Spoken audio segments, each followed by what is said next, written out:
Oh, how nice. Vacation to Mike and Phyllis from Tim. Oh, another receipt. Thank you.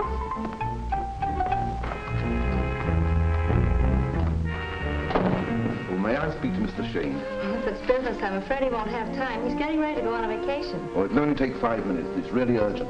All right, I'll call him. He'll be waiting in his office. Follow me.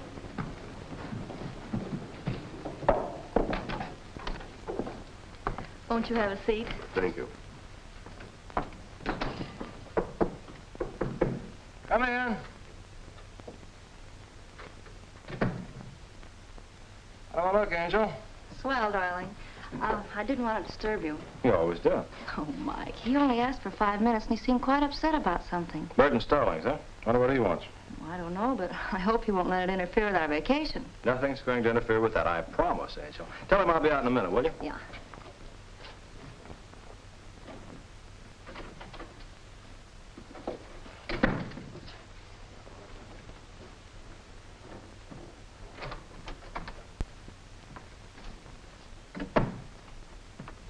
Hello, Mr. Stallings. Oh, how do you do, Mr. Shayne? I came here to engage your services, but I understand you're preparing to take a vacation. That's right. I'll be leaving the city in about an hour. Would you consider postponing your trip? No, I'm sorry. I can't do that. I'll be back in a couple of weeks. Well, I can't wait. You see, my stepdaughter has disappeared. When did she disappear? She didn't come home night before last. We've had no word from her since. Did you notify the Missing Persons Bureau? No, I wanted to avoid a police investigation if possible. I must prefer your services, Mr. Shayne, and I'm prepared to pay a generous fee. Well, I'm sorry, but my services are not for hire. Not until after my vacation. Well, there's a retainer for $500, and here's a photograph of my stepdaughter. Mr. Stallings, I can't accept your retainer. Think it over, Shayne.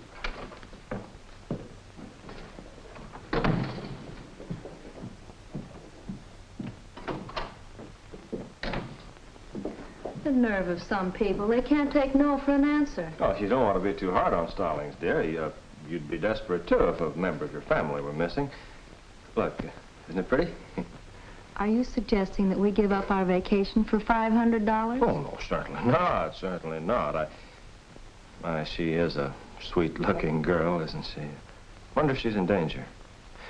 Look, Phil, isn't she sweet? I'm not interested in her picture. Look, Mike, we've promised ourselves a vacation for the past 6 months, and now that I've made arrangements to visit my aunt, we're going to make it. You're absolutely right. No one suggested that we weren't going to take a vacation, dear. What had I better do with this? Tear it up. Tear it up. You said tear it up, didn't you? Mm-hmm. Tear it up. Yeah. I wonder if it wouldn't maybe be more ethical if I were to mail it back to him, maybe. I don't care what you do with it, but get rid of it. I'm going home to get my luggage, and when I come back, I want you ready to leave. Yes, ma'am. Yes, ma'am.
Shayne, what do you want?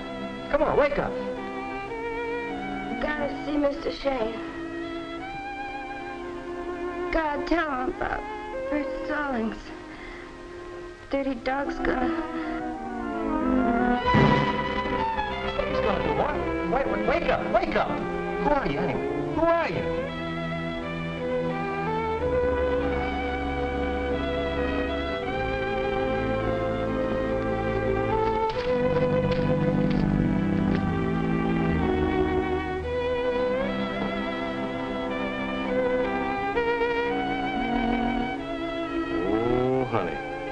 changed. For $500, I can make you more comfortable than that. Come on, honey. Oopsie daisy. Let you sleep alone. In a couple of hours, Uncle Mike will take you home.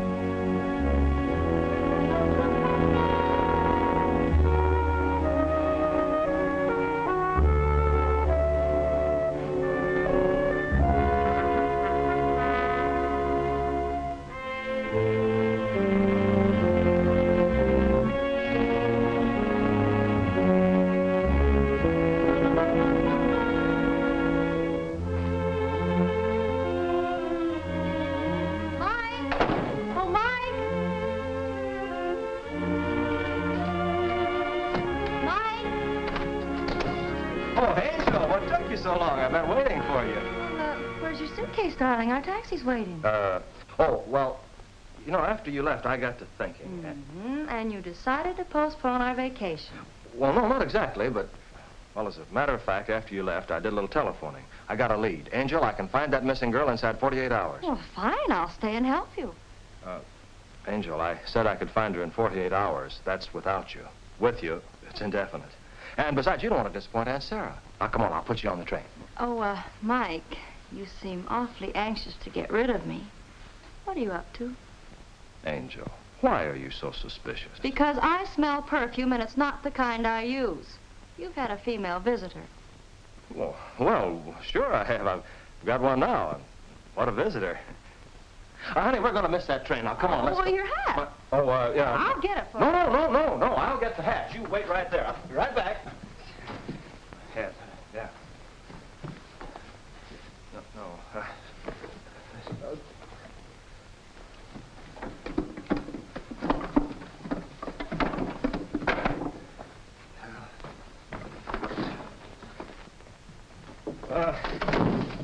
Yeah, well, here it is. I got it. All right, let's go.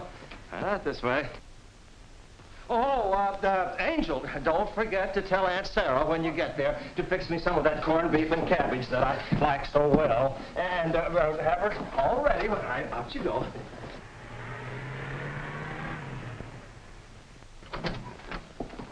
Hi, Chief. Oh, what's on your mind, Tim? Oh, nothing much. Just looking for news. Well, I'm awfully sorry to disappoint you, but we haven't had a homicide or a murder since about 11:15 last night. That's fine. How do you expect us to sell newspapers?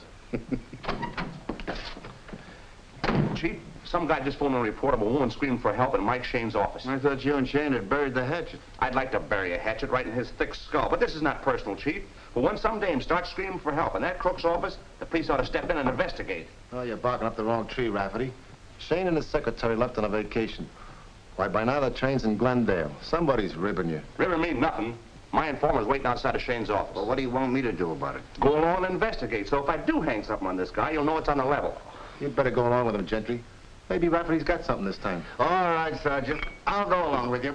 And you better come along, too, Tim, in case this turns out to be a sensational news beat. I wouldn't miss this for the world.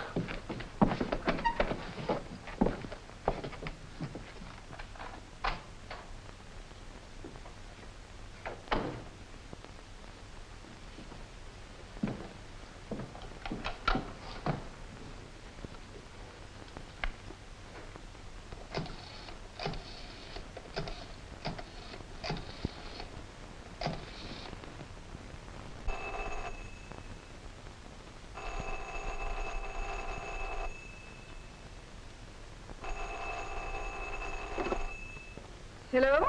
Hello, is this the Stallings residence? Yes, this is Mr. Stallings' residence. Mr. Stallings there?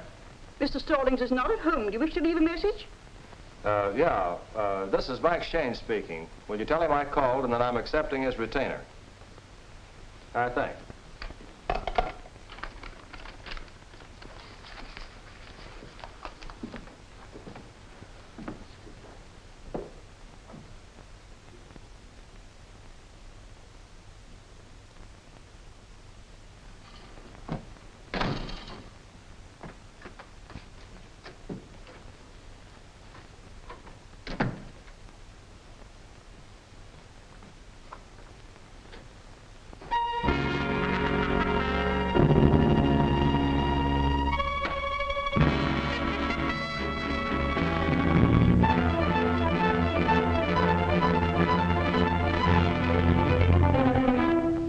So,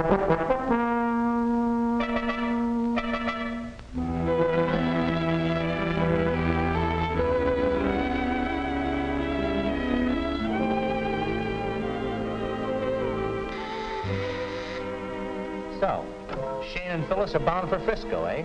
Maybe they forgot to turn off the lights. Well, your informer was supposed to be waiting here, too, wasn't he?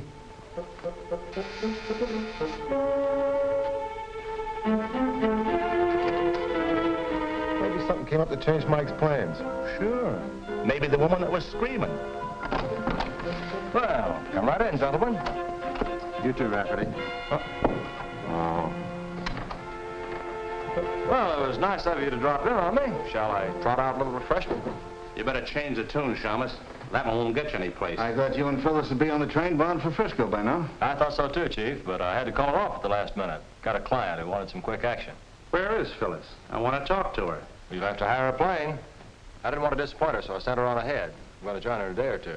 Yeah? What about that dame that was screaming in here a few minutes ago? What dame? What are you talking about? We're here to investigate a tip that was phoned into headquarters about some girl screaming for help here in your office. Oh, Chief, I'd expect Rafferty to go for something like that, but not you. Here. You better call the number on this card. Ask for Burton Stallings and check whether or not he hired me. That won't be necessary, Mike. I'll take your word for it. Well, I won't. Well, this guy may be bluffing, Chief. All right, go ahead and check.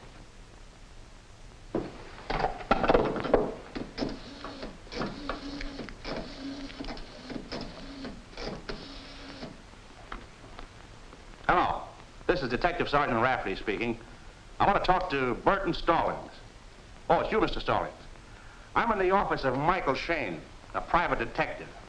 He claims you hired his services. Is that true? You didn't? You don't even know him. That's all I want to know. Thanks. So you had to postpone your vacation because Stallings had a job for you to do. Have a peanut. I don't want a peanut.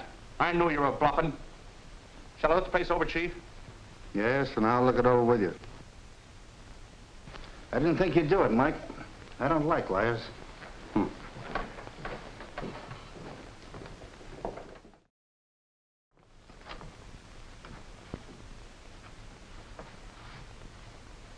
Oh, Gentry, I wish you wouldn't go in there.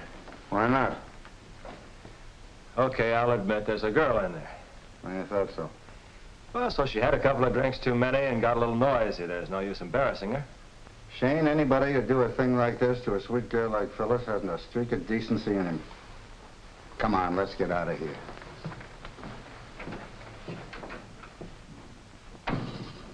I don't get it, Mike. I expected your vacation to turn into a honeymoon. What's the answer? The answer is I'm in a jam, but I had to say something to get Rafferty out of my hair. Come on, I want you to take a look at the girl. Don't be afraid of waking her up. She's dead. Dead?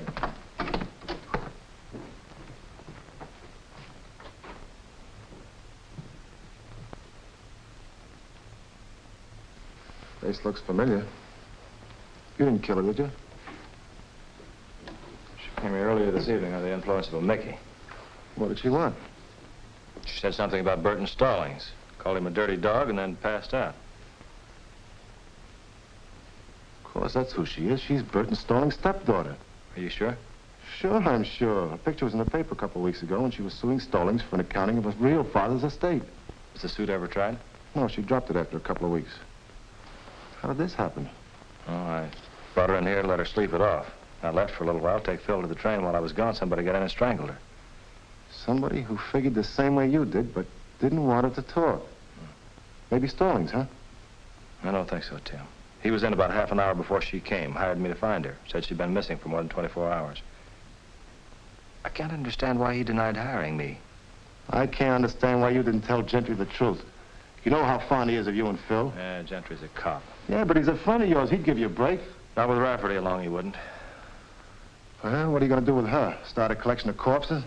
Very funny. No, we got to get rid of her. Yeah, Wait. All of a sudden, I'm a partner. Aren't you? Yes, I suppose so. Cops, well, so long. Wait a minute, Tim. You can't. Don't run out on me. I wonder what the penalty is for a ghoul's first offense. Oh, Tim. We're not trying to obstruct the law. We want the police to find the girl's body, but we don't want them to find it here in my apartment. That makes sense. Okay, now stay here and keep your big ears open.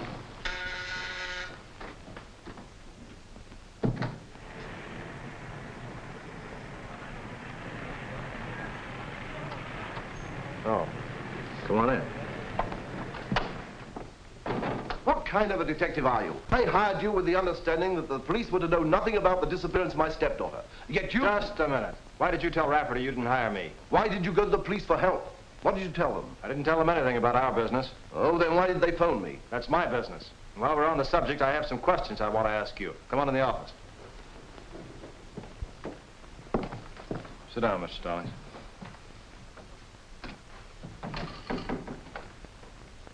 Now look, when a man hires my services, I expect him to give me his full confidence. And when I hire a man to do a job for me, I expect his confidence, too. Good. Now we understand one another.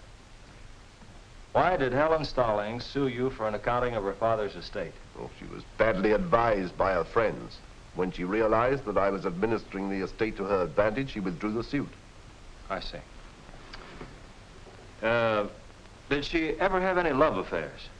About a year ago, she was going out with a boy who played a trumpet in a dance band, but that didn't worry us. It was when she came home for summer vacation and started going around with Arch Doubler that we became concerned and remonstrated with her. Oh, I can imagine. I happen to know Arch Doubler. What did her mother think about all this? Well, she doesn't know. She didn't know. Wasn't that rather strange? I know, but you see... I'd like to talk to Mrs. Stallings. I'm afraid her doctor wouldn't allow it. You see, she's been very ill, and a sudden shock might kill her. Oh, I see. I'm sorry. Is there anything else you can tell me that might help me? Well, I don't know if this means anything or not, but that boy trumpeter arrived in town about a week ago. Do you know where he is? No. Is there anything else? No, I believe that's all for now. Oh, well, good night, Mr. Shayne. Good night.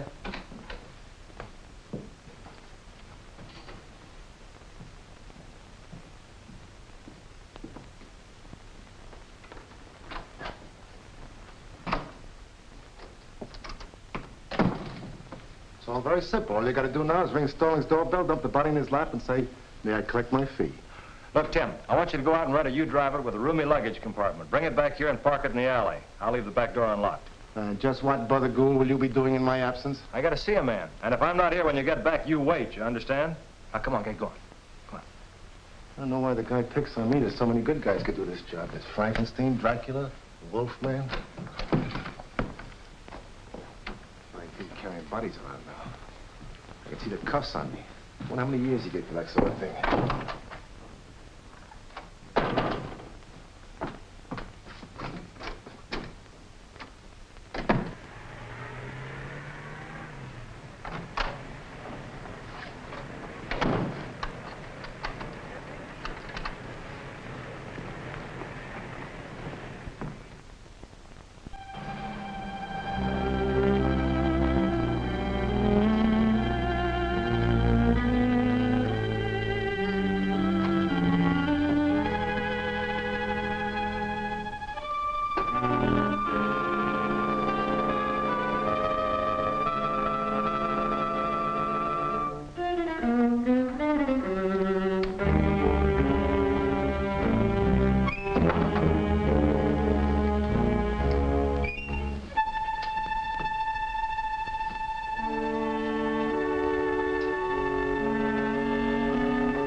Mike, I'm here. Where are you?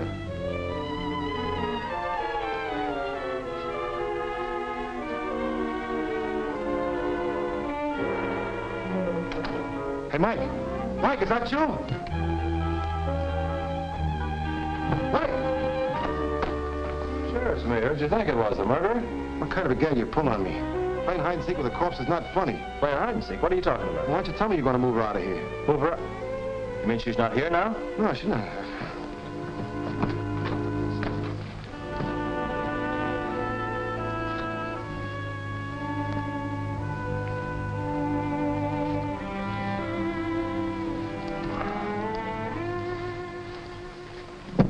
doesn't make sense. Nobody but us and the murderer knew she was here. So why should he take her away again after he'd hung the frame around my neck? That's your worry. I'm glad I don't have to take her for a ride.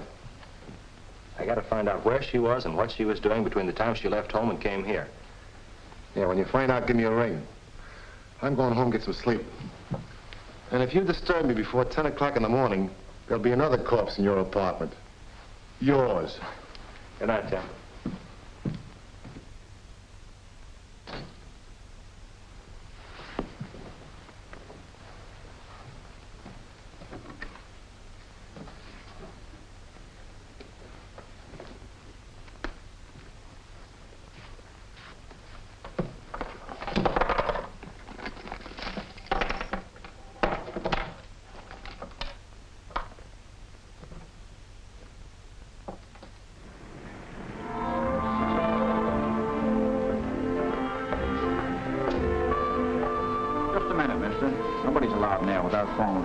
I gotta see Archdubler on business. I'm sorry, sir, but I've got my orders. Well, I'm sorry, too, but I've got mine. I gotta see Archdubler. I said you can't go in. Look, Junior, I'm gonna see Archdubler, and nobody's gonna stop me. I said you can't go in there.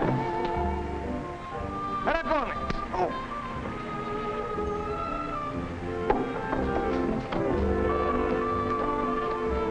Take him out in the alley.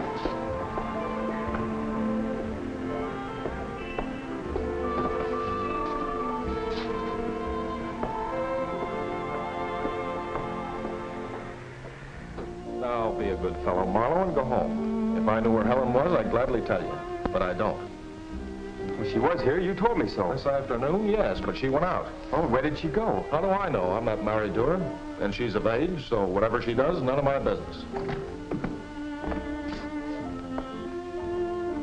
But she won't be of age till the day after tomorrow. And she never drank liquor till she started going around with you. Oh, there's something screwy about the way she's been acting. Now you'll tell me where to find her, or I'll go to the police. Take care of Sonny boy. He annoys me. We took care of that nosy Mike Shayne. He was going to barge right in here without his soup and fish. Hey, let go of me. Let go now. Come on. Let go of me.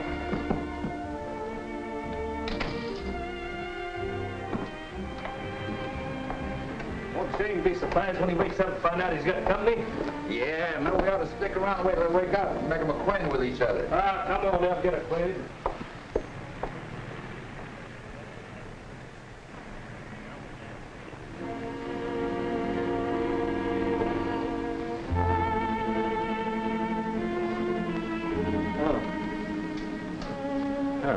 Good morning. What's your name? Hey. Glad to see Doubler, too.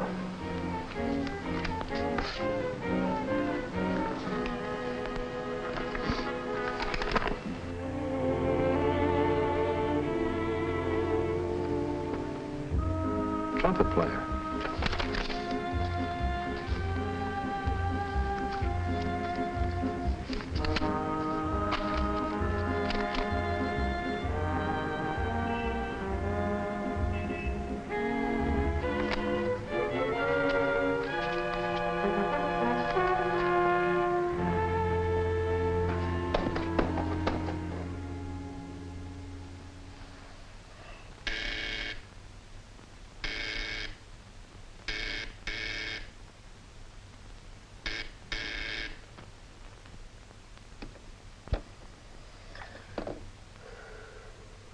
Hello.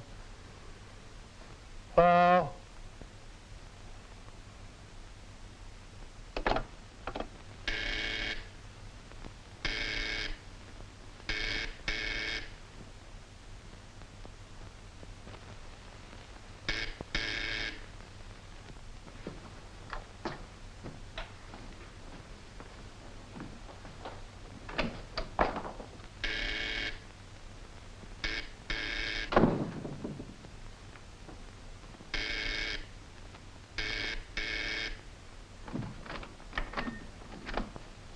You don't want anything.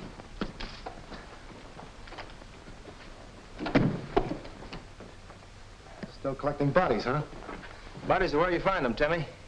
Only this one happens to be alive. Somebody at the Magnolia Inn gave him the business.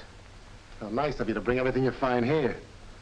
I told you not to bother me till tomorrow morning, didn't I? Yeah, but this guy ties in with the blonde who was strangled in my apartment. How? He's her husband.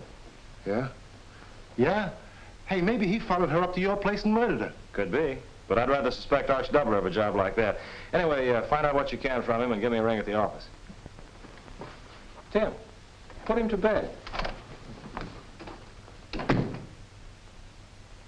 Something tells me I'm being took.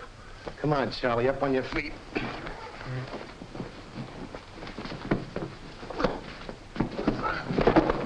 Mike! Mike Shayne! Hey, Mike!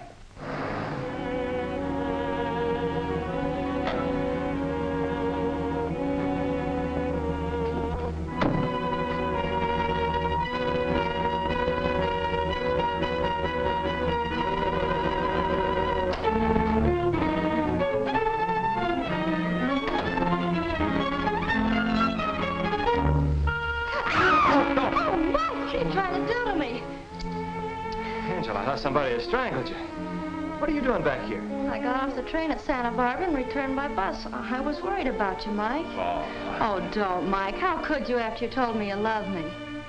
Angel, what are you talking about? You had a woman in there. I smelled her cheap perfume. Why did you lie to me? That. Well, I just didn't want you to get the wrong impression. I would spoil your vacation. I got rid of her as soon as I could. You what? Sure. She couldn't even talk to me. Somebody had slipped her a Mickey. Well, then what's she doing on your couch? Well, I just put a... No, don't tell me she's back. I got rid of her once tonight. You got rid of her once tonight? Oh, Mike, you're delirious. Stay here, stay here. This I gotta see.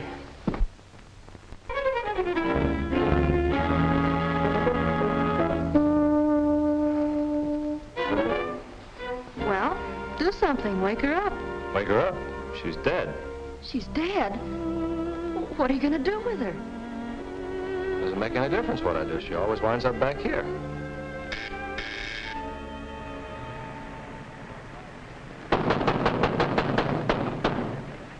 Shayne, we know you're in there. That's Rafferty. This is it, Angel.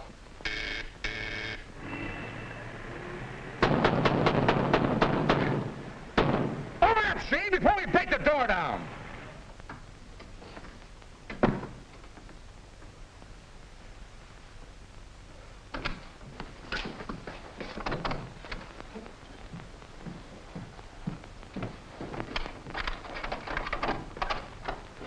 Why don't you answer your door? You're hard of hearing.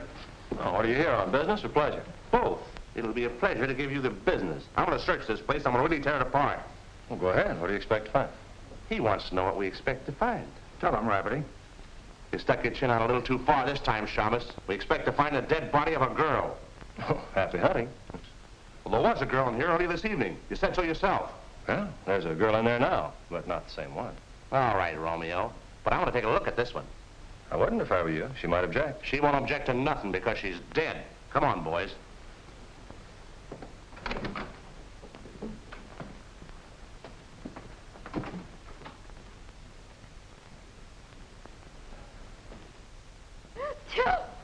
Oh, how dare you, Sergeant Rafferty, busting into a poor sick woman's room. I'm sorry, Miss Hamilton. I was looking for a dead body. Well, may I suggest you look at the city morgue and close the door when you leave. It's cold. Yes, Miss Hamilton. Right away. Right away.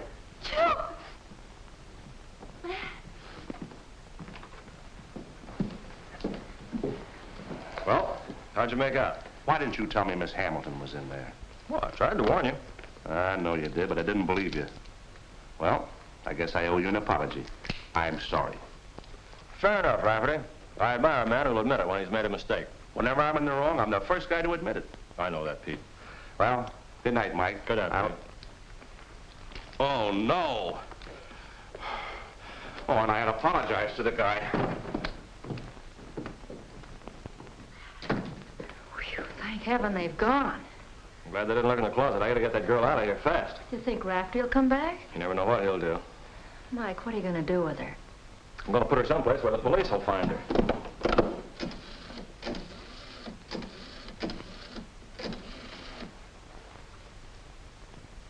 Hello? Oh, it's you again. I'm sorry to disturb you, but I've got to have some help. Don't be funny. How can I go back to sleep with this human buzzsaw you laid in my lap? Get that Ute rabbit over here as fast as you can. What's that? Not again. Oh, all right, I'll be right over.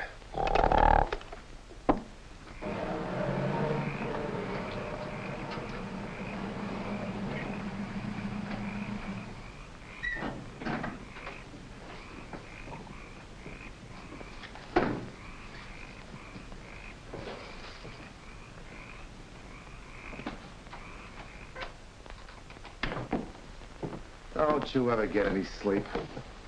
I thought you were on your way to Frisco, Phil. I got as far as Santa Barbara and turned back. Every time I leave Mike, he gets into trouble. You're telling me. Oh, incidentally, your friend Rafferty's across the street playing watchdog. Uh-oh. We gotta move fast. Come on, Tim.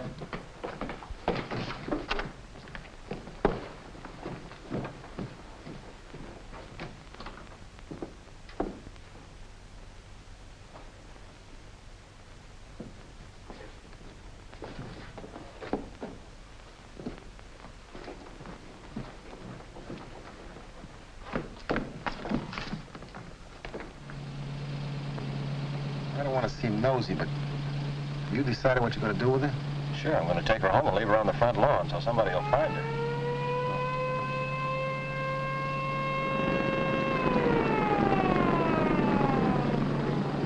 Should I step on the gas and try to make a getaway?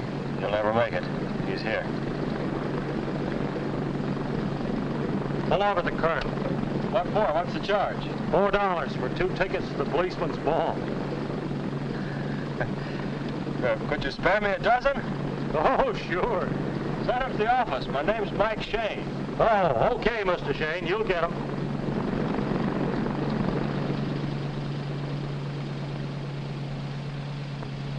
Mike, you want to drive?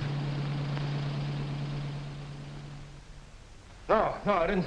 Leave me alone, Rafferty. I didn't strangle her. Come on, Mike, wake up. Oh. Whew. Was I having a nightmare? It's no wonder after what you went through last night. Hey, did you get the morning papers? Have they found the body? Well, if they have, the police are keeping it a secret. That's funny.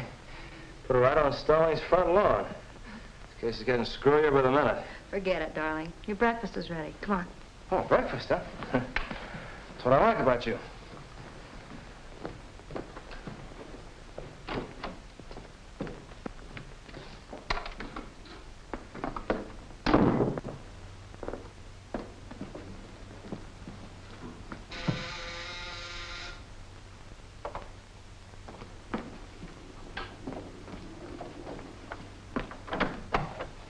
Yes? Well, good morning. I'm Michael Shayne. Michael Shayne, the detective? Well, I've heard a lot about you. Won't you come in? Thanks. Say, you didn't come here to arrest anyone, did you? Well, it depends on what I find. Well, it all depends upon where you look. I could be looking for you, you know. Well? Let's get on to business. Is Mr. Stallings here? Let go of me! You can't keep me here any longer. I won't stand it. Lucille! Lucille! Look, why aren't you upstairs with your patient? I was on my way upstairs when the doorbell rang. Never mind your alibis. Get upstairs at once.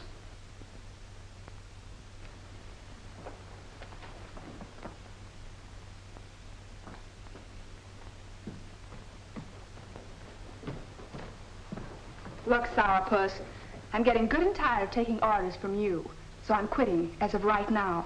I'm gonna get out of this madhouse before I go completely crazy.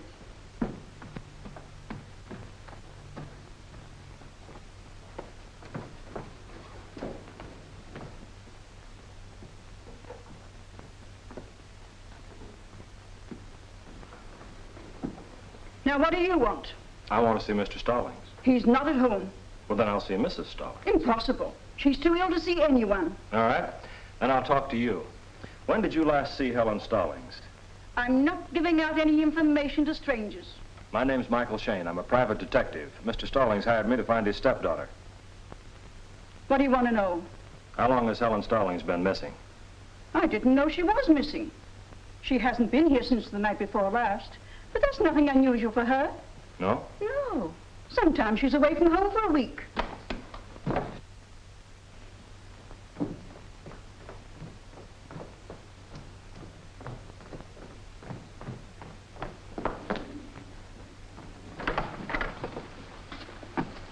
Believe me, Mr. Shayne, no one's safe in this house. Not even a detective. He's seen you. What's the nature of Mrs. Stallings' illness? You'll have to discuss that with her doctor. I'm only the housekeeper here. Oh. Well, thanks very much. You've been so helpful.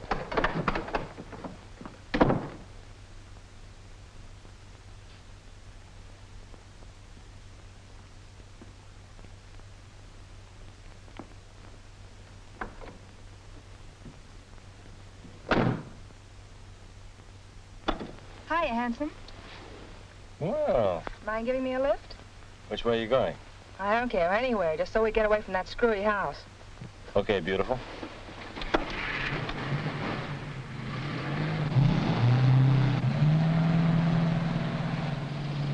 What did you mean by calling that a screwy house? You'd like to know, wouldn't you? Sure, knowing things is my business. Well, maybe when I know you better. Well, let's get better acquainted. You name it. How about tonight? Say, 9 o'clock. It's a date. You pick me up at my sister's apartment, 701 West Vineland, apartment 4. I'll be there. Good. Say, did you know Helen Stallings has disappeared? You mean she's off on another one of her benders? No, this is serious. Stallings has hired me to find her. Oh, really? Have you tried the Cafe Magnolia? Yeah, I know so. Come on, tell me some things about her so I'll have something to work on. Well, it's a screwy family, if you ask me. Can you imagine a daughter never going near a sick mother? The poor old woman's lying upstairs in bed, pinching the covers, doesn't even know her own name. What's the matter with her mother? Another alcoholic, you know. She sees pink elephants and green turtles and all that sort of thing all the time. Just been out of the sanitarium about a month. Huh. Do you happen to know the name of the sanitarium? Mm-hmm. Patterson's. He still comes over to give her treatments. Oh, hey, do you mind letting me off at this next corner? Okay. And don't forget about tonight, here? I'll be there. Good. Jim. Hello, Mike. Hello, Angel. About time you got here. You might have a little regard for the fact that I have to work for a living, too. You don't call what you do working for a living, do you? Well, that's what they pay me for. You could have at least telephoned. I've had that trumpet player on the grill, and he's come through with plenty. Yeah, what did he say? Well, he was working for a band in Chicago. He and the girl spent their honeymoon there. And when the band moved on, she went back to school, and they kept the love affair going by mail. Did she tell her parents she was married? Of course not. She didn't want to lose her inheritance. I see. Go ahead. Well, when school was out, she came home to California. He was going to join her here on August 14th. That's her 21st birthday. He got one letter from her, then she quit writing. Then he got panicky, quit the band, and came on out here. When he got out here, he found... He found the kid he'd married was hitting the bottle, and she gave him the brush off. Exactly. How did you know? I got on the right track this morning. I'm going to find out more tonight.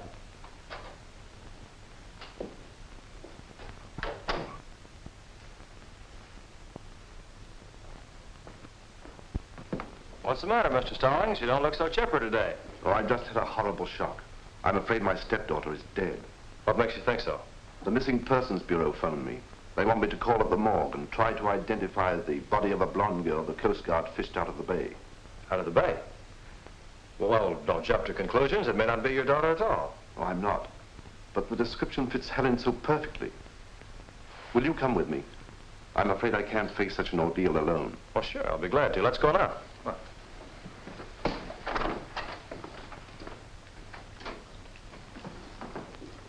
Hi, Mike. Hello, Joe.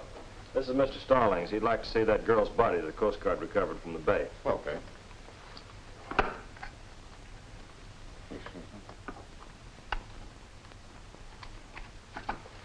All right, gentlemen, follow me.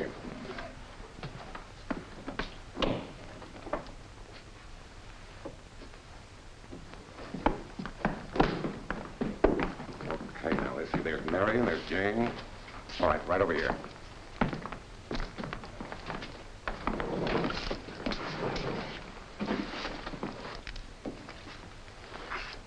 It's my stepdaughter. I'm sure of it. It certainly looks like her, Mr. Stallings. You better take him outside the car.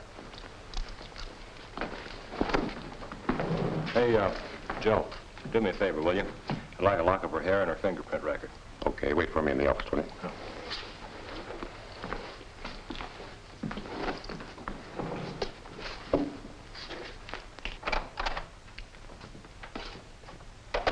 Well, the wandering corpse has finally arrived at the city morgue. Helen Stallings, huh? If it's not, it's her identical twin. Hey, Angel, will you get me that hair sample? You know, if I'm right, we're really mixed up in something this time. Come on, out with it. Who do you suspect? I'll know more about it after I get a lab report on this hair. Now, look, you hold the fort till I get back, and be sure to have Rourke here. Where are you going? I've got a 9 o'clock date. Male or female? I told you to go on to Aunt Sarah's. See you later. Bye.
Mike think he's going to crack this case tonight? I don't know. He never tells me anything till he's got a case wrapped up. Shayne, detect. Oh, it's you, Mike. What? What's wrong? Look, Angel, I haven't got time to explain. Now get hold of Doc Porter and bring him to 701 West Vineland, Apartment 4. And hurry, it's an emergency. Okay, goodbye. Mike's running into trouble. He wants us to bring Doc Porter. Come on. What's he want with Doc Porter? He's alive. Out in the bedroom, Doc.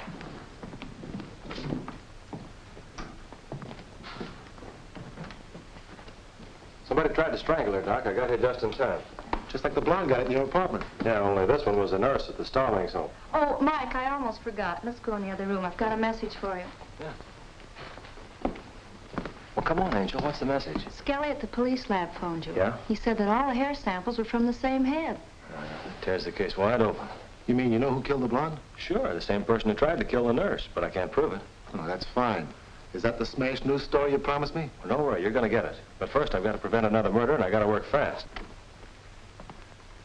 Well, the young lady is going to pull through. However, as a safeguard, I'm going to have her placed in the hospital. Wait a minute, Doc. Before you do anything else, I want you to commit me to Patterson's Sanitarium for alcoholics. What's that? You heard me, Angel. You're going to play the part of my long-suffering wife, Mrs. Kathryn Adams. This is our home. For years, I've been seeing pink elephants. And Doc Porter has advised you to commit me to a sanitarium for alcoholics. Mike Shayne, if you're ribbing, I'll... No, I'm serious. I've got to get in there without arousing suspicion. And you'll be helping to prevent a murder. All right. I'll play along with you. Good, Doc. And you, pal, are going to play an important part in this drama. I know it. I know it. Something tells me I'm going to be the star in this show. All right, what do I do? All you've got to do is be my contact man with the outside world. And at the proper time, you'll probably have to bring Rafferty along to rescue me. This I've got to see. Rafferty coming to your rescue. He'll come all right when you tell him I've been withholding knowledge of a murder. He'll break his neck getting out there to arrest me. Mike, do you know what you're doing? Sure, I know what I'm doing. How about that phone call, Doc?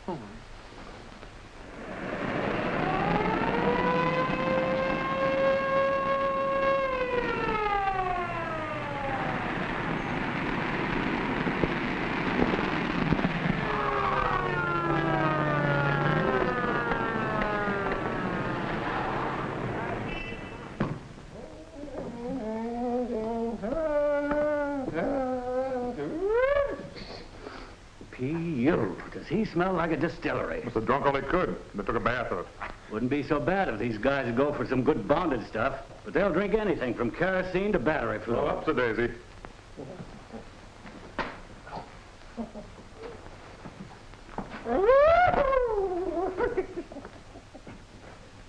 Spike, look, peanuts.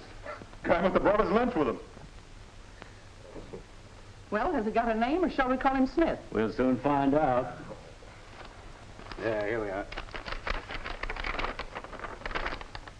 Charles B. Adams, 701 West Vineland. Nearest of kin, Kathryn Adams, wife. Physician in charge, F.C. Porter, M.D. I've heard of him. He's a good doctor. How come Patterson calls himself Doc? He ain't no doctor, is he, Maud?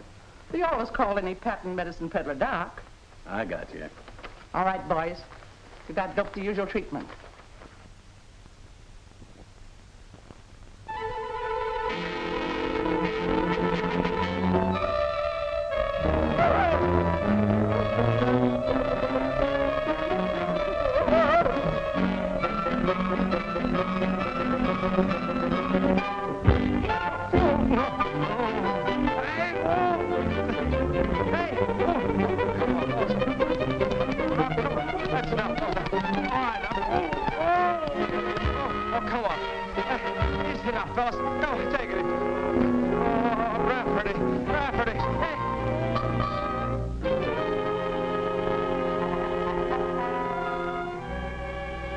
Temperature normal. Well, you must have the constitution of a horse.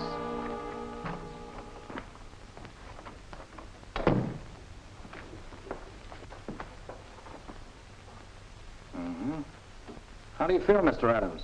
I'm Doc Patterson. I'm sick at my stomach. Naturally, your stomach is demanding food. How long has it been since you've eaten anything? I don't know. What day is this? Friday. Friday. Which way do Wednesday and Thursday go? Well, anyway, this doesn't look like general. No, this is a private sanitarium, and you've been committed to my care. Now, if you'll cooperate, you'll be able to go home much sooner than otherwise. I'll cooperate, all right. You may bring the patient some light food, and if he craves alcohol, give him 3 ounces of the private stock.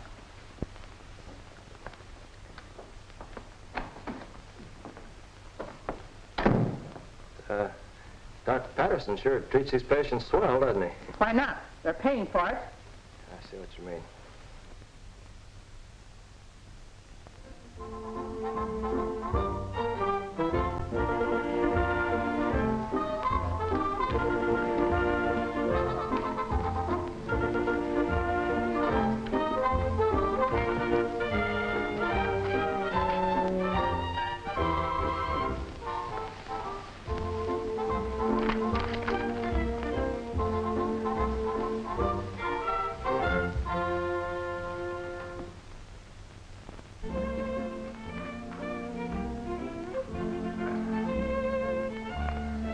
How do you do?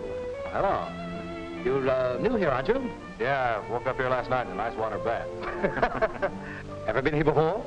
No, it's my first offense. Oh, I see. You're just a freshman. For me, I'm a postgraduate. Old-timer, huh? Yeah. Say, I wonder if you might happen to know a little girlfriend of mine. She came here about a month ago. A cute little blonde number, about 5'2". Well, I don't recall any girl of that description. The women here are all veterans, if you know what I mean. Yeah. Well, that's just my luck. I was hoping I might find her here. Now, just a minute. There are several cases here they keep under restraint. She may be one of those. Could be. She certainly had the screaming memes when they took her away. I'll tell you what I do. I'll ask Julia. She's been here for a long time. And she's very chummy with Big Maud, the head nurse. No, I wouldn't do that. I don't want him to get the idea I'm being nosy. Oh, no, I wouldn't mention you. And if I find anything out, I'll visit your room tonight, huh? Fine. That's all right. That's all right. My name's Adams. And my name's Morrell. Joe Morrell. Glad to know you. Yes, glad to know you. And I'll see you later. Huh? Yeah.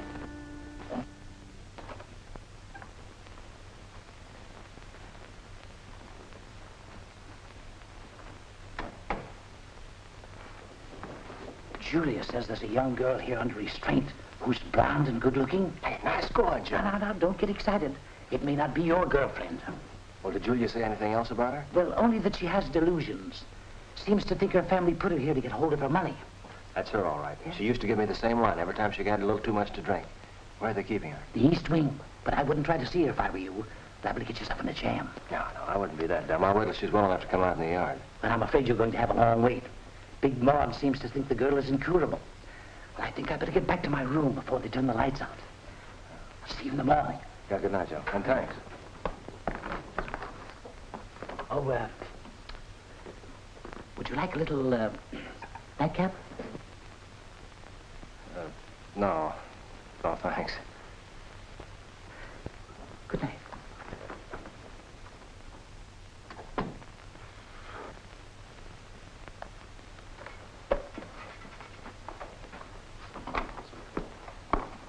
Where do you think you're going? Why, didn't you knock? No, I didn't knock it over on that bed.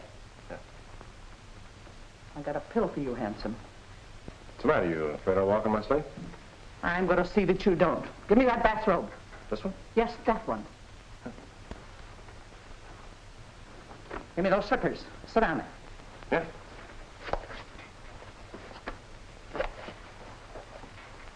Open your mouth.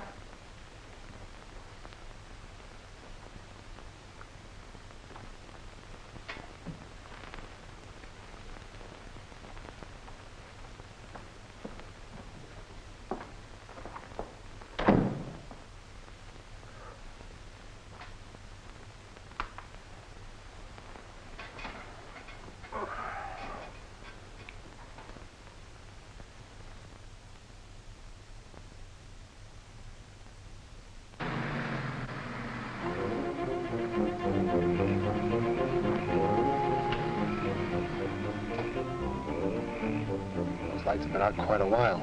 Give him the signal.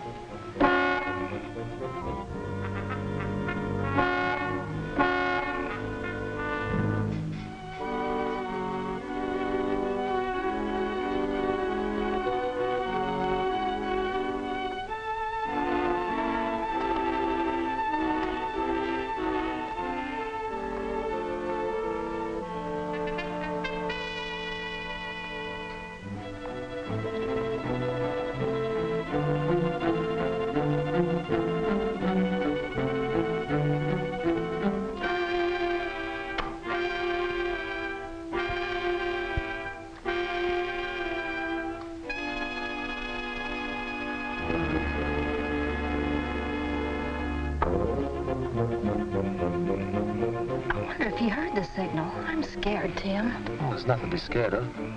What's worrying me is can he get out of the building?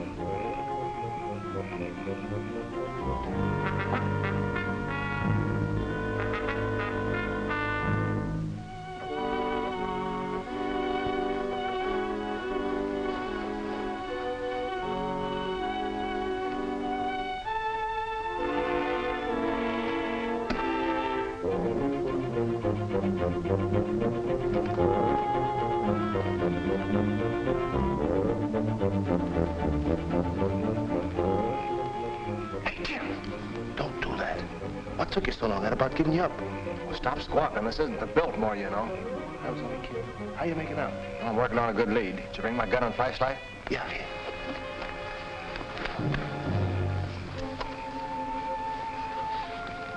Now, give me the ladder. What do you want with the ladder? Don't ask so many questions. Give me the ladder. Come on. Okay.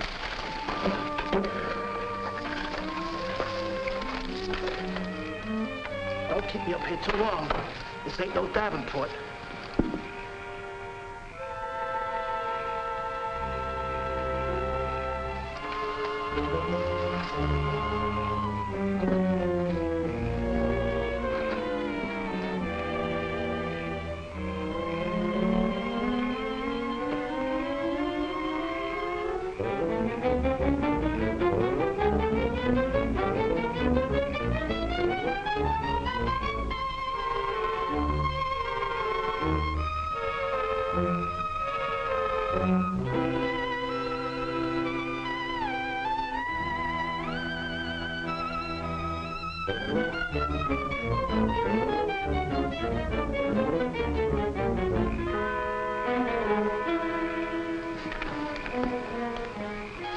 Okay, Tim.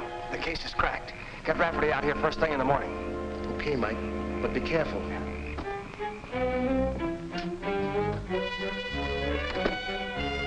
Hey, what's going on over there?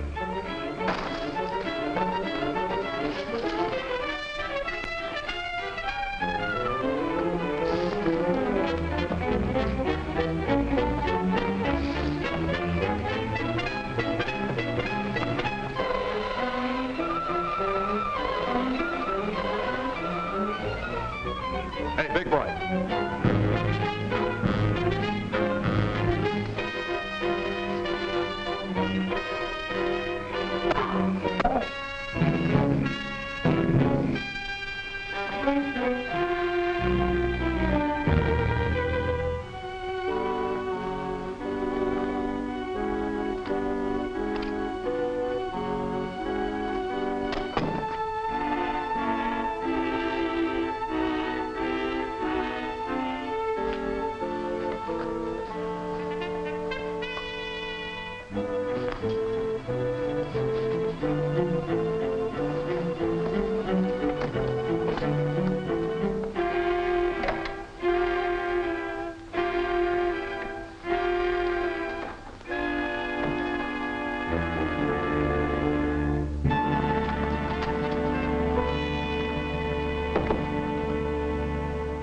Well, the details can wait till the chief gets here.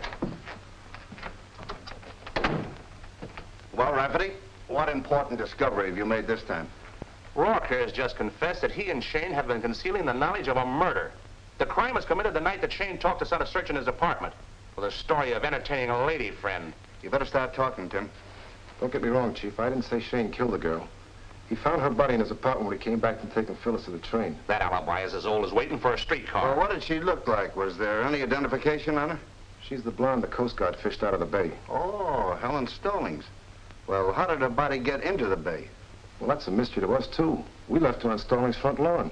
Tim, I'm arresting you as an accessory to murder, and I want Shayne brought in here for questioning. With pleasure, Chief. You better bring Arch Doubler in, too. Shayne thinks he's mixed up in it somehow. Oh, and there's a young fellow named Whit Marlowe. He's staying at the Creole. He and Helen Stallings were married secretly back east. We'll put out a pickup order for them. Anybody else? Well, there's something I ought to tell you about Shayne. He's sort of undercover. What do you mean, undercover? He's staying up at Patterson's Sanitarium for Alcoholics under the name of Adams. What's he doing up there? He's looking for clues to the murder. Clues? Murder? He's just trying to squirm out of an arrest. What are we waiting for, Chief? Come on.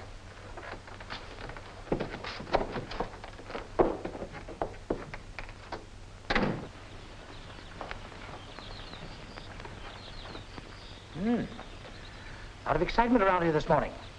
Julia tells me someone tried to break in here last night. Who'd want to break into a joint like this? Make more sense try to break out. It's a fact. And Patterson's very upset about it, too.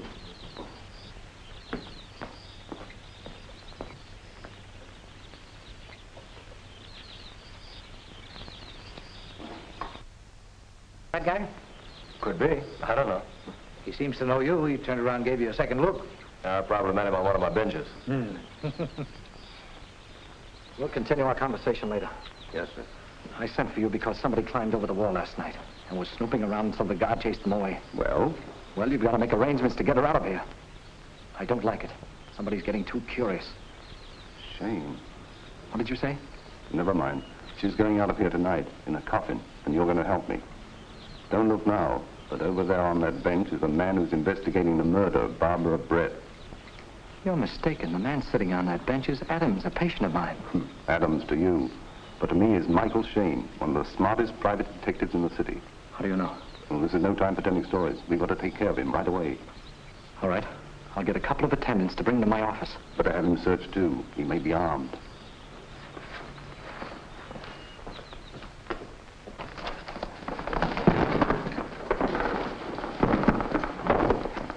He didn't want to come peaceably, so we had to persuade him. Wait outside. It has been brought to my attention that you were committed here under false pretenses. Is that true? Sure. I'm a private detective and a good one. Ask him. You're a false alarm. It's what you thought when you hired me to find your stepdaughter. But you were wrong. I don't like being used as an alibi for murder. What murder? I hope you're not accusing me of killing my stepdaughter. No, I'm talking about that poor stiff in the morgue you identified. That poor lush Patterson was treating for the DTs when your wife was a patient here. That right, Doc? When you saw she was a dead ringer for Helen Stallings, you got the idea of using her to call off the suit Helen had brought against you for mishandling her estate. How ridiculous. When that works so slick, why not use her to get possession of the entire estate? What was your cut going to be, Doc? But your scheme backfired when the ringer began to like playing the part of a nurse. She liked alcohol, too. That brought her into contact with Arch Doubler. Imagine your chagrin when he advised her to collect the whole estate and freeze you out completely. You had to kill her then to protect yourself. Well, I wasn't a party to any murder. Thank heaven for that. Shut up, you fool. He's only guessing. He can't prove a thing. And we're not going to give him the chance. You better keep your hands clean, Doc. They can't hang you for fraud. Are you with me or not? Answer me. Yes, I'm with you. But don't use any guns. There are safer ways.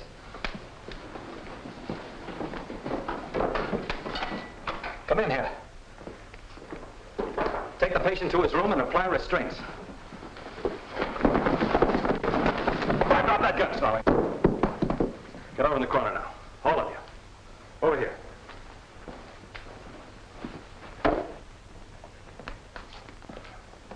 Well, for once in my life, Rafferty, I'm glad to see you. I have some prisoners for you. Is that so? Well, I'm arresting you for concealing the knowledge of a murder. I'll take that gun. So that's the thanks I get for handing you the solution to this thing on a silver platter. Nobody told you to take over my job. Why, you big heel, I waited a long time for this moment. It does my heart good to see the great Michael Shayne wearing bracelets. Don't be a chump, Rafferty. I told Rourke to bring you out here. Didn't he tell you that? Sure. And he also told me how he helped you to get rid of the body. No, if you don't mind, Sergeant, I'll run back to town. I have an important business engagement. But I do mind. Just stand right here till Shayne and I have a little talk about you. You got the same hunch as me, Shamus. You figured Stallings murdered his stepdaughter to get a hold of her dough, didn't you? Yeah, and here's something you didn't know. What? He also tried to murder his wife's nurse because she quit her job and he was afraid she'd spill something. So, you was getting a murdering habit, huh? Oh, don't believe what he says. He can't prove a thing against me. I got him, Chief, but he's squawking his head off because I charged him with concealing the murder of Helen Stallings. I've got a right to squawk, Gentry, because Helen Stallings isn't dead. Isn't dead? But Stallings identified her body at the morgue, didn't he? Not her body. How do you know it wasn't? Because her husband told me so. Why don't you ask him? Shayne's right. Mr. Rourke and I went to the morgue, and, well, it wasn't Helen's body. Now, Mr. Rafferty, if you'll take these handcuffs off, I'll prove to you that Helen Stallings is alive and right here in this sanitarium. Take them off, Sergeant. First, I'd like you to arrest Stallings for the murder of the unidentified blonde and for conspiring with Patterson to keep Helen Stallings confined here for life so he could steal her estate. Nonsense. Why would I do that when I was the legally appointed guardian of her estate? Because your guardianship ended on her 21st birthday. Eventually, you'd probably have found it more economical to kill her than to continue paying Patterson for her keep, when you can arrest Patterson for conspiracy and fraud.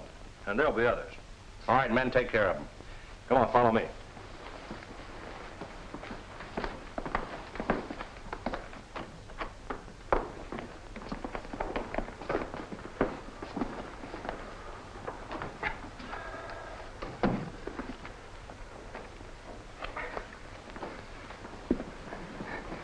Helen, it's me, your husband. Don't you know me? Rick, darling.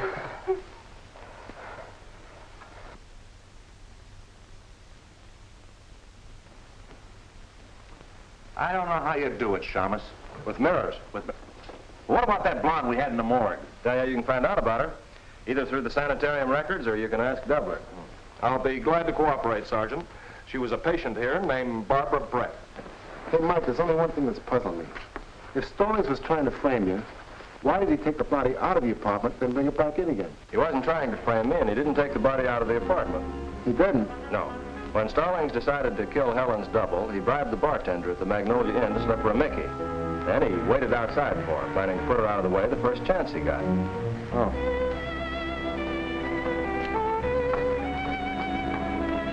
Taxi? Taxi?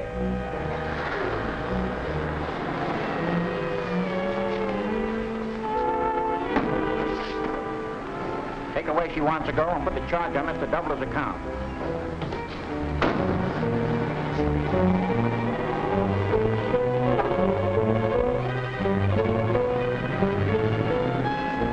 Followed the taxi, and when it stopped in front of my office, it must really have stymied him for a minute.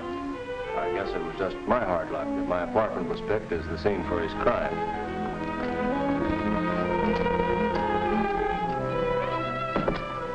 His opportunity came when he saw Phyllis and me leaving for the train.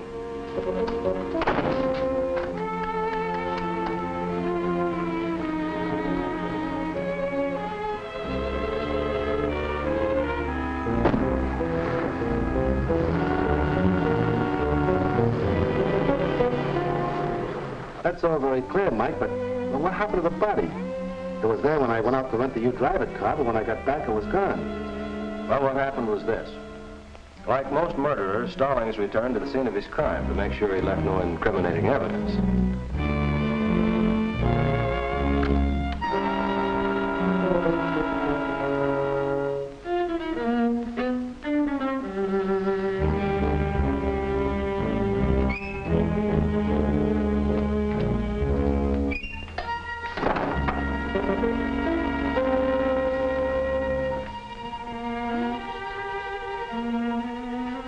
Strange things when he's frightened. That's how Stallings happened to carry the girl's body into the closet with him. Holy smoke, and you mean if we'd opened the door, we'd have caught him? He'd probably been shot. Hey, Mike, do me a favor, will you? Sure, anything for you. Next time you find a body, include me out. Oh, Mike, I forgot to tell you, Phyllis is waiting outside in the car. She insisted on coming along. You mean she's been waiting out there all this time? That's all, brother. Hey, big boy. Pardon me. Angel, I'm awfully sorry. Wait a minute.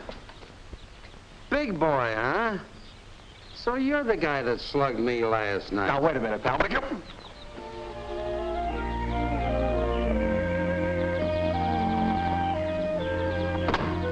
I'm sorry, lady, but he had it coming to him. Oh, much obliged. It's the only way I could get him to go on a vacation. Pleasant dreams, Michael.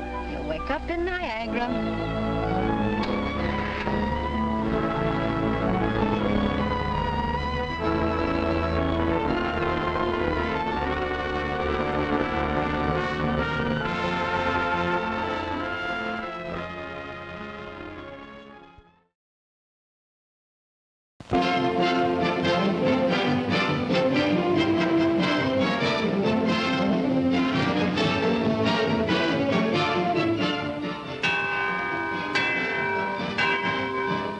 3 minutes till showtime.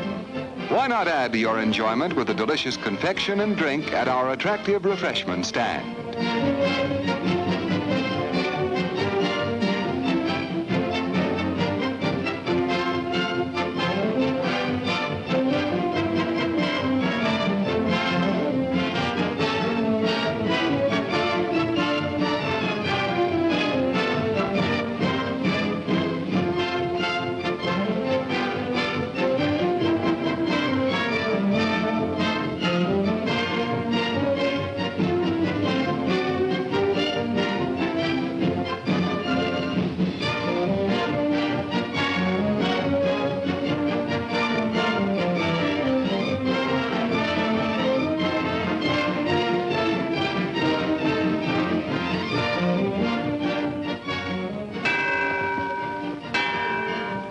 Minutes till showtime. Tempt your taste with the wide variety of mouth-watering snacks available at popular prices at our refreshment stand.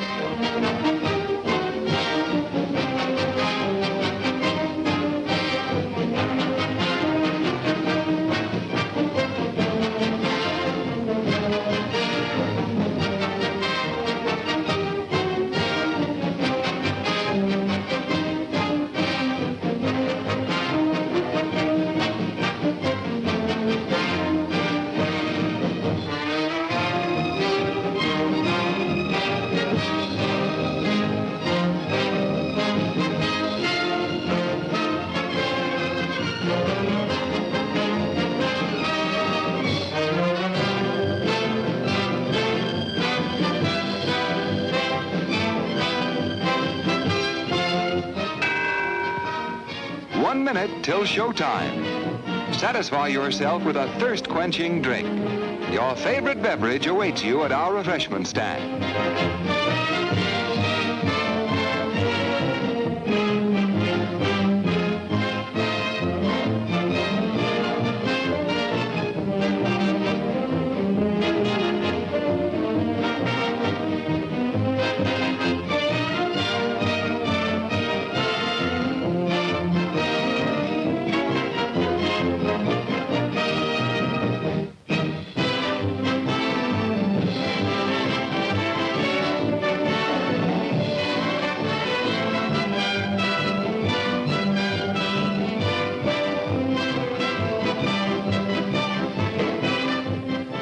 The show is about to start, folks, but the refreshment stand will remain open for your pleasure.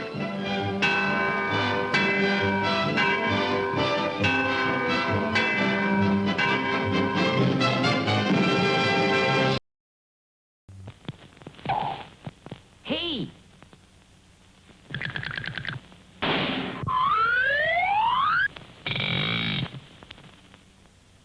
They're ready, folks.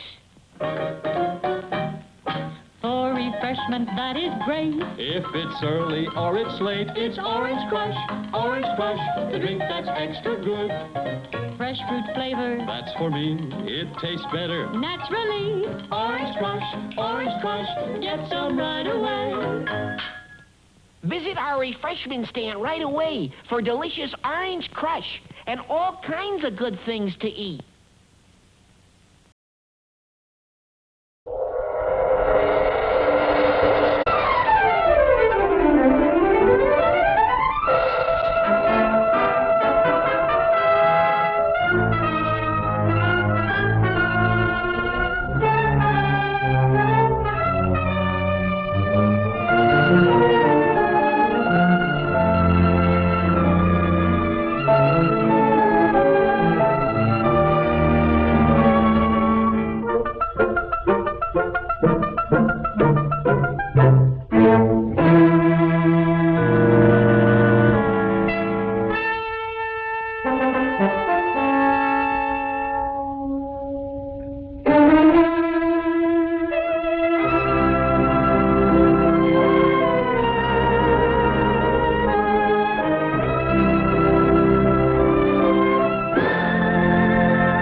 This getting to be a habit. It's about time you told us who did it. You take care of your job and I'll take care of mine. I sure will. It don't pay to be lucky in this town.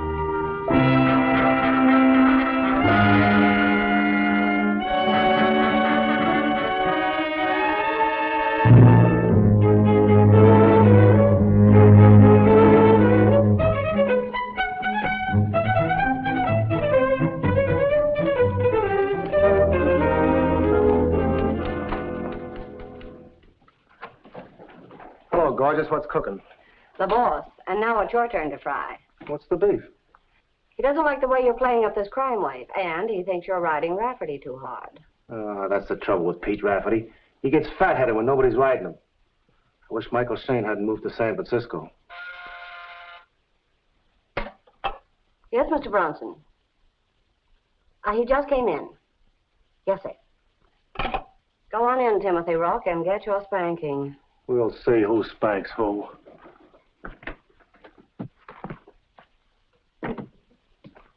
All right, let's have it fast. I got a story to write. I've just had a call from Detective Chief Rafferty. That's my story. You're a competent reporter, Tim, when you stick to reporting, but I don't like this sensational stuff you've been writing. Are you afraid of the truth? Not at all, but we have a regular staff to write the editorials.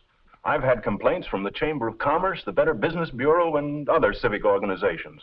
The wire services are picking up your stuff and featuring it throughout the country. They're giving the city a bad name, frightening people away. We mustn't hurt business. No, it's better let the gambling syndicate take over and move in their hoodlums. We've always had more or less gambling. Now it's more. Look, there's big money back of Brenner, and they swing a lot of political weight.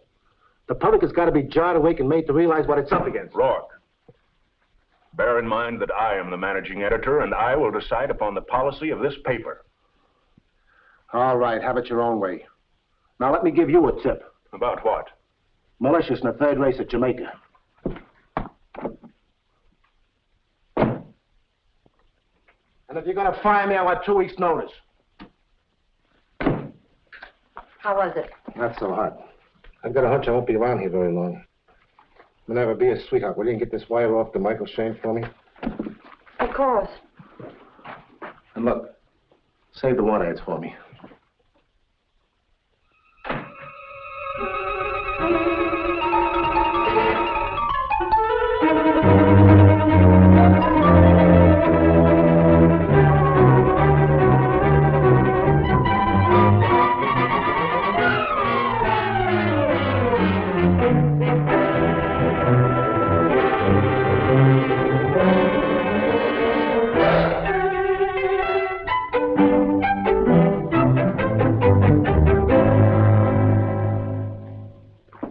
Miss Higgins, come in here a minute.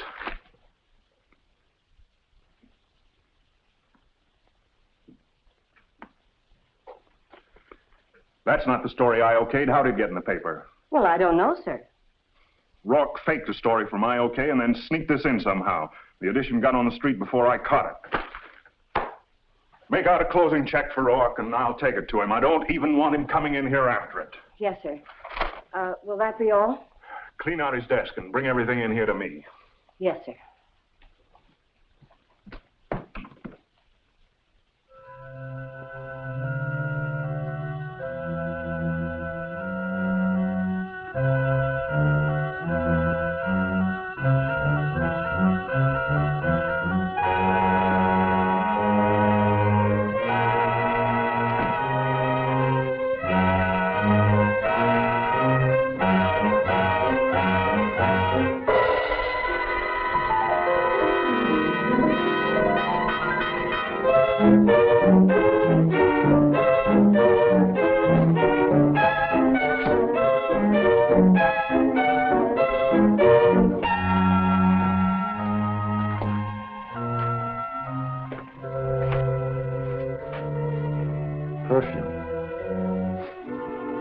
Taboo. Fatal delight. Lipstick. Bet she was a blonde.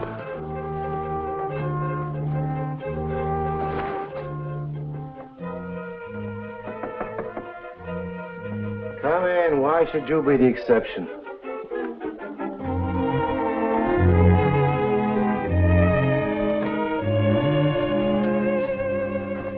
Tim, you've been hurt. Did Walter do that to you? What makes you think Bronson did this? He was furious about that story you slipped past him this afternoon. The first edition was on the street before he caught it. So to help matters along, you come up here. Walter Bronson found his wife in my apartment, he'd blow his top. He doesn't know where you live. You can find out easy enough at the office. How did this happen? A guy named Brenner didn't like my story. The head of the gambling syndicate? So he sent a couple of his hoodlums along to deliver his criticism. Did they tear up the apartment? No. I think this was done by a cute blonde looking for some affidavits. You better run along. Tim, why don't you be nice to me? You seem to overlook one little minor detail. You have a husband. I don't like Walter Bronson. I think he's a stuffed shirt. But I'm not fooling around with his wife. Maybe you'll change your mind. After what you've been through, you need a nurse. They say the patient often falls in love with the nurse. Hey, what do you got in here, an anvil? Are you gunning for anybody in particular? Don't be absurd. That's Walter's pistol. What's it doing in your purse? Well, if you must know, I was afraid he might try to kill you. He frightened me with his raving. I've never seen him so angry before. I knew where he kept his gun, so I slipped it in my purse. Make yourself comfortable. I'll get some water.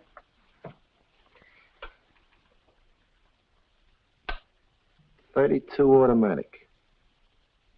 There have been 3 murders committed with a .32 automatic. That isn't the only .32 automatic in the world. No, and you're not the only blonde in the world either. I wish I were, to you. Relax, I'll bathe your face. Never mind, I'm all right. Look, why don't you give up this one-man crusade? It can't get you anything but trouble. You know, Walter can make things tough for you. Don't worry about me, I'll get along. Does Walter know you've been dropping all that money in those gambling joints? What's that got to do with what I'm talking about? Plenty.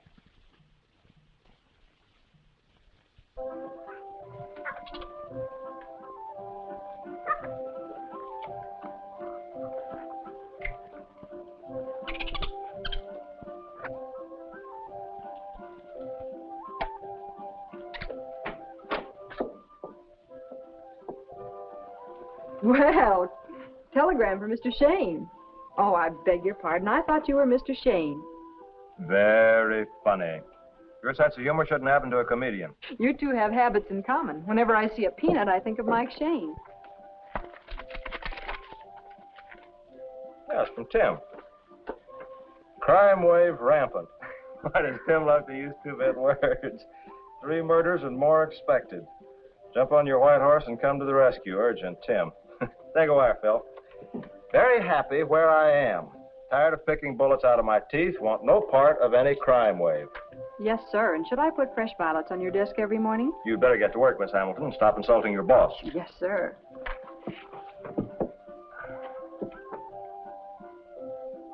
Hey, Phil. Crusading reporter near death. Timothy Rourke desperately wounded. Oh, Mike, how terrible. Shot by an unknown assassin. Has not yet regained consciousness.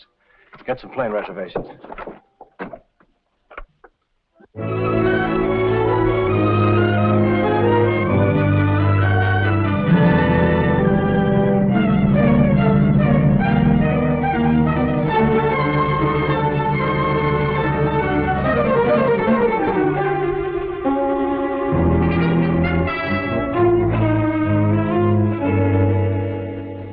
No visitors allowed. Who says so? Chief Detective Pete Rafferty. Who are you? Mike Shayne. And Tim Rourke's my best friend. I'm going in to see him. Come on, Angel. Are you close relatives? Oh, I'm his best friend. How's he doing? We're not supposed to discuss our cases, but he has a fighting chance.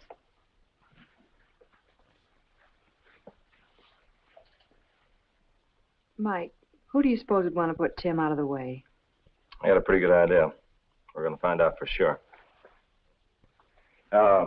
Let me know when he regains consciousness, will you? You can reach me through Will Gentry, Chief of Police. Your name? Michael Shayne. When he wakes up, just tell him I've come. He'll understand.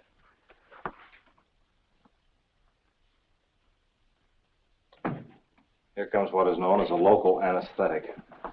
The police are handling this case, and we haven't asked for any outside help. I don't feel like fighting with you, Rafferty. All I want is the person responsible for that. So does everyone.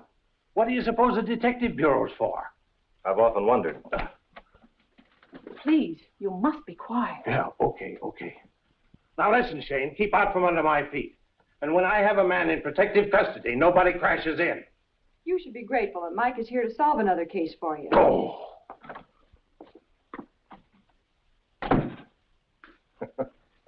Now, look, you drop by the courier office and see what gossip you can pick up. Minerva Higgins knows everything that goes on, and she's always had a soft spot in her heart for Tim.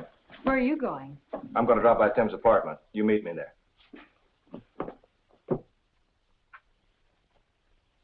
Mr. Bronson isn't in. That's good. Mike Shayne asked me to see you. Oh, is Mike back in town? He came as soon as he heard about Tim. Poor Timothy. I feel terrible about that. He was playing with dynamite, and I warned him he'd get himself into trouble. Mr. Bronson gave him definite orders that day to stop his sensational crusade. Did he? No. He sneaked in a final blast at the gambling syndicate. He knew it would be his last story, and he went all out, naming names and everything. This is the story that started the explosion. Could I keep this and show it to Mike? Certainly. There's something I wouldn't tell anyone else. Yes? Mrs. Bronson is carrying a torch for Timothy. Are you sure? Of course I'm sure. I don't like to gossip, but a woman is a fool who looks at a man the way she looks at Timothy and expects another woman not to notice it. She drapes herself all over his desk, and he tried not to pay any attention, except to be courteous. But she is a beautiful blonde, you know.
you. Maybe you're a friend of this guy, Rourke. Maybe. Maybe you came to find some affidavits he had hid out. Could be. Some people are looking for those affidavits. Hand them over. Who am I dealing with? Never mind about that.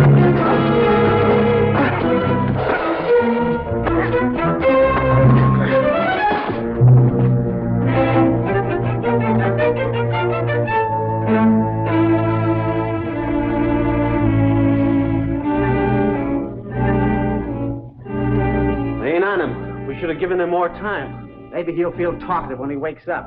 What's going on here? Help! Help! Police! Help! Police! Hey, Monk, we better scram.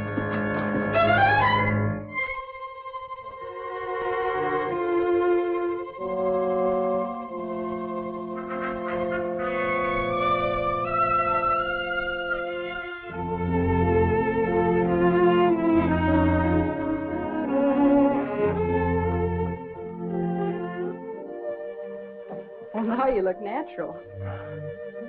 Mike Shayne, can't I leave you for an hour without you getting yourself beaten up? Seems like old times. I guess I was getting soft. Are you hurt? No, just my vanity. A couple of pals were looking for some affidavits they thought Tim had. Say, listen, Mike Shayne, if you get yourself a cauliflower ear, I'm going to leave you flat. I stopped in to see Gentry on the way over. He said Tim took a terrific beating. They found the fingerprints of two women here in the apartment. One of them had ransacked the place, and the other one had a drink with Tim. Minerva says Mrs. Bronson was carrying a torch for Tim. Something to think about. Tim had a row with Bronson, and this is the story that caused the blow-up.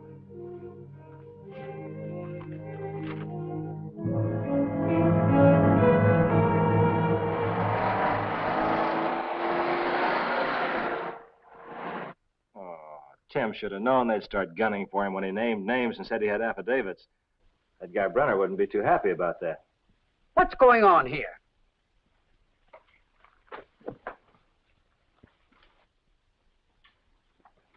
Who are you? I'm Mr. Henty, superintendent of this apartment building. Fine. You're just the man I want to see. But who are you? Detective. See any strange women around here the night Rourke was shot? I saw one, and what a blonde. She came in the side entrance. Would you recognize her again? I only saw her back, but I think I'd recognize her. Why do women bother to make up their faces? Oh, no. Not you again. Hello, Pete. Why the call for the riot squad? I had a little misunderstanding with a couple of gentlemen. Didn't amount to anything. Come on, Shayne, spill it. Who were the guys and what was the argument? And if you're withholding any evidence on me, I'm going to make you sweat. You said you didn't want any outside help. Get your own evidence. Besides, Rourke sent for me to make a confidential investigation. Someday you're going to go too far, Shayne, and you're going to stick out your neck, and I'm going to jump on it with both feet. He doesn't seem to like you. I'll bet you think we're bitter enemies, don't you? Aren't you? Yeah. No, we kid around like that all the time. Doesn't mean a thing. Now, look, you're going to be very valuable to me, and I'm going to want to talk to you later on. I'll see you later.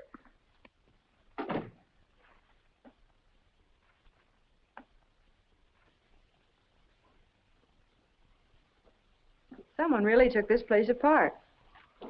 I think I'll drop in and have a cup of tea with that guy Brenner. Mike, can't you be satisfied with one beating a day? You stay here till I get back, and don't open the door to anyone. Angel, can you do something for me? Yes, Mike, what? Clean the place up a little, will you? Yes. Hey, Bud, what's going on here? Want to see Brenner. Brenner? You got an appointment? Do you need an apartment?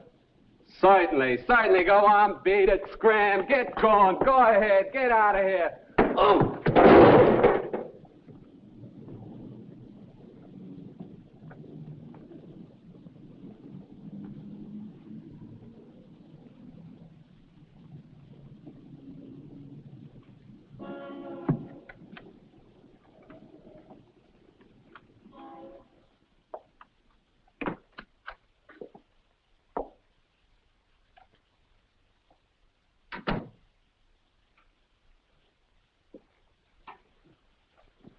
Brenner?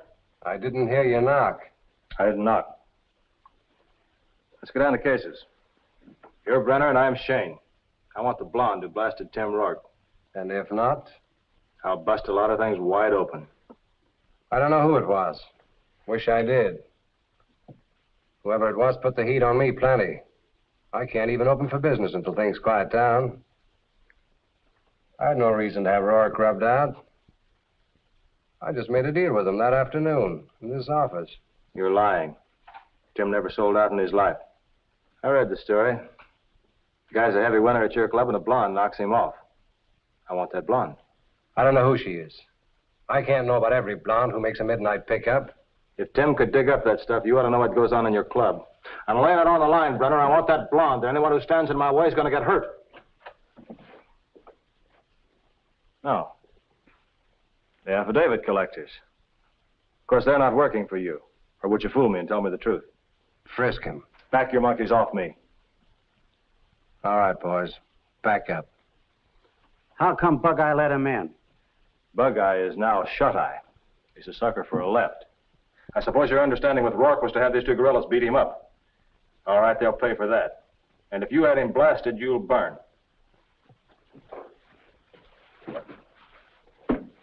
Don't stick your nose outside this door unless you want to get it shot off. Hey, he can be plenty tough. Yeah? We've taken care of tough guys before.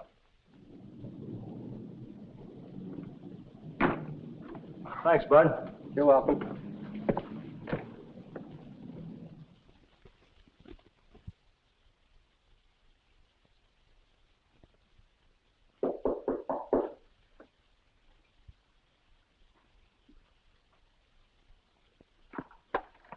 Who's there? Open the door, Angel. It's Mike.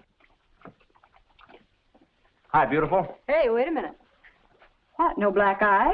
That was the day off for the strong-arm boys. They only work 5 days a week now, you know, union regulations. Anything happened while I was gone? Well, yes and no. What do you mean, yes and no? No one tried to beat me up, but I was down in the lobby, and I noticed a letter in Tim's box. Mr. Hendy wasn't around, so I swiped it. Postmarked the afternoon of the day Tim was shot. Smell it. Perfume. Wonder if she was blonde.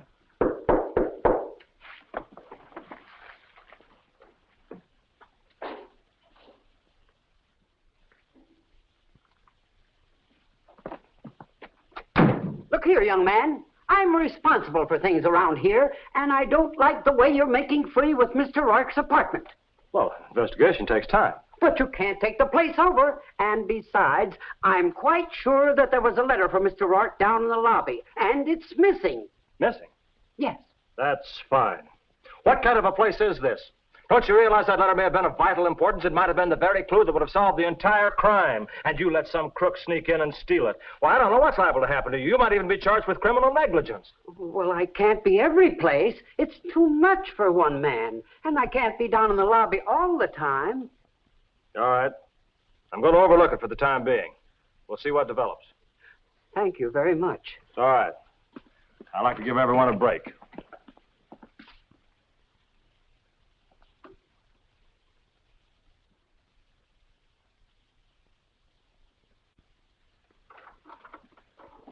You know, there may be some information in this letter that'd give us a lead. If Tim could talk, I know he'd give me permission to open it. Of course he would. If there's nothing in it that has anything to do with the case, you can forget you saw it. Yeah.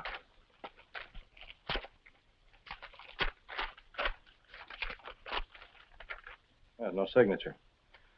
If you're interested in buying some information for your paper, call Capital 8024.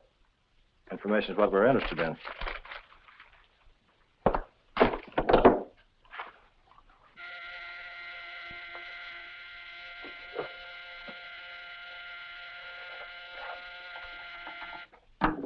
Office.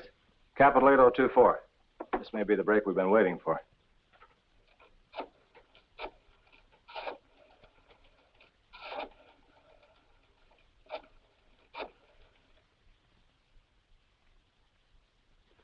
Capital 8024 doesn't answer. All right, get me information.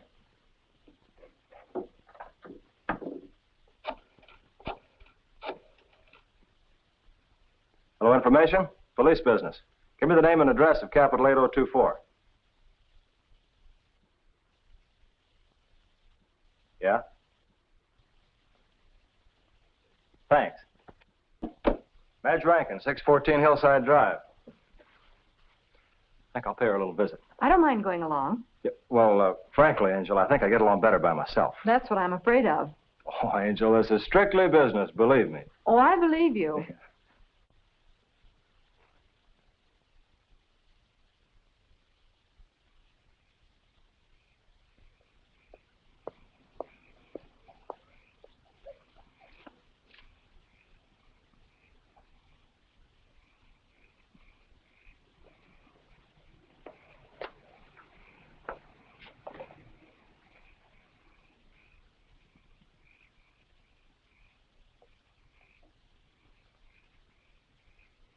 No use wearing yourself out on that doorbell. Madge isn't home.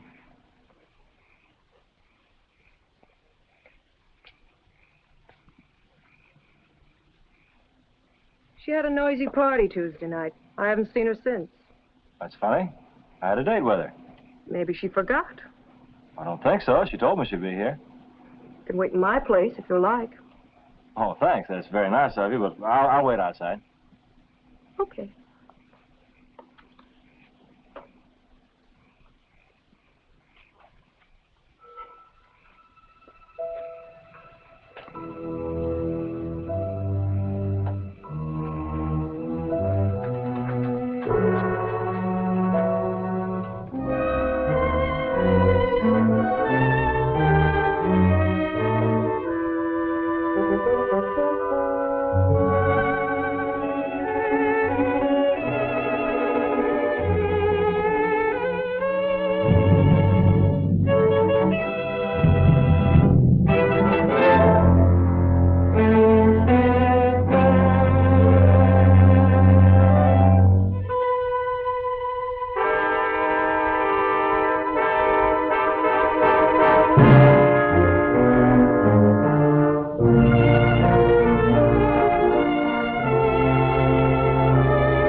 Come in.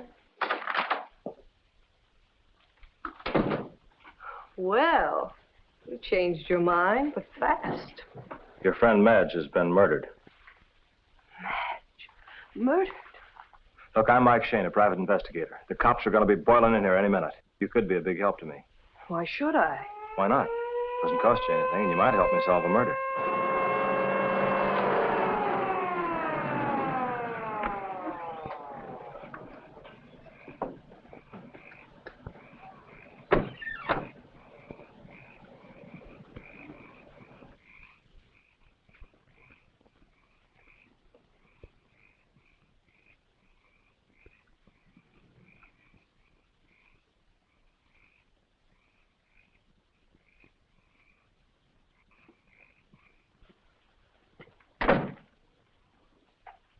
I wonder why Shayne asked information for this address. If Henry gave me a bad tip, I'll shake his teeth out.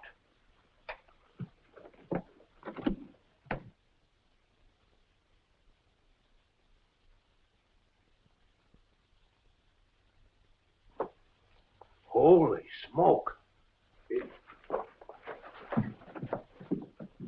Hey, we run into a murder. Now, don't touch anything until I get the boys over here. I'll phone from next door. Tom, you watch the front and you go around the back, huh? Yeah.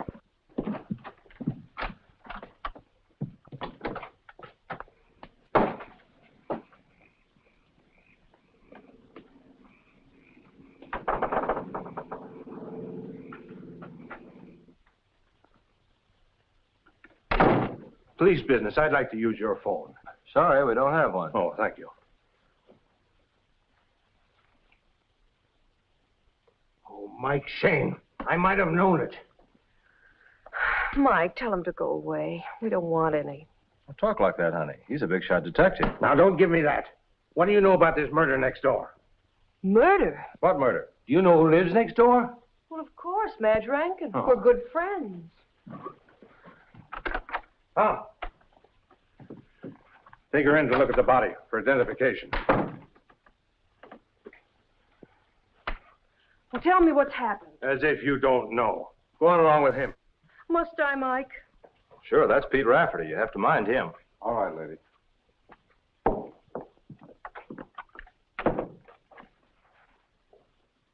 All right, Shane, start talking.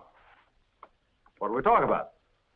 Business, or shall we make it personal? That's not funny.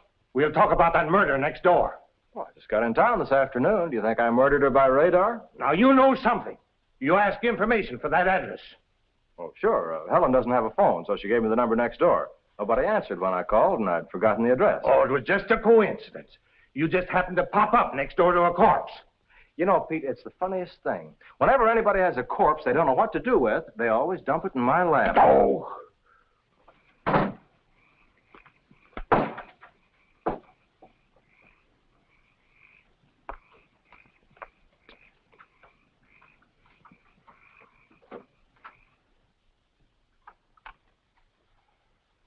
Call over the car radio for homicide detail. Right. Well, was it Madge Rankin? Yes, it was Madge. I never saw a dead person before.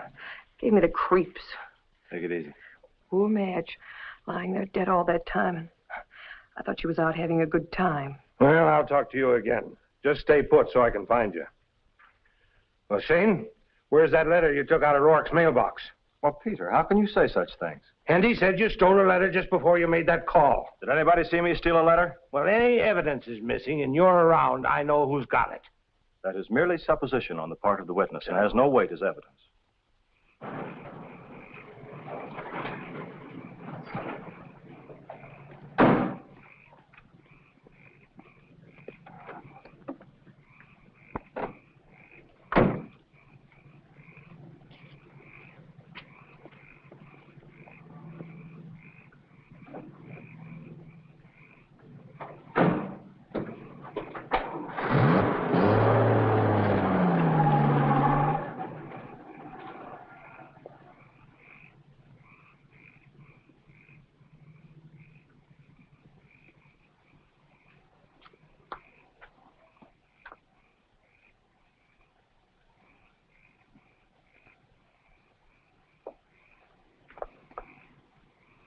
What do you want? Oh, I was looking for a friend. Man or woman? A man.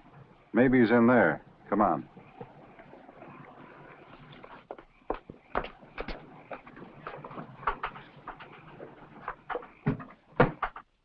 Chief, here's a dame who was snooping around next door.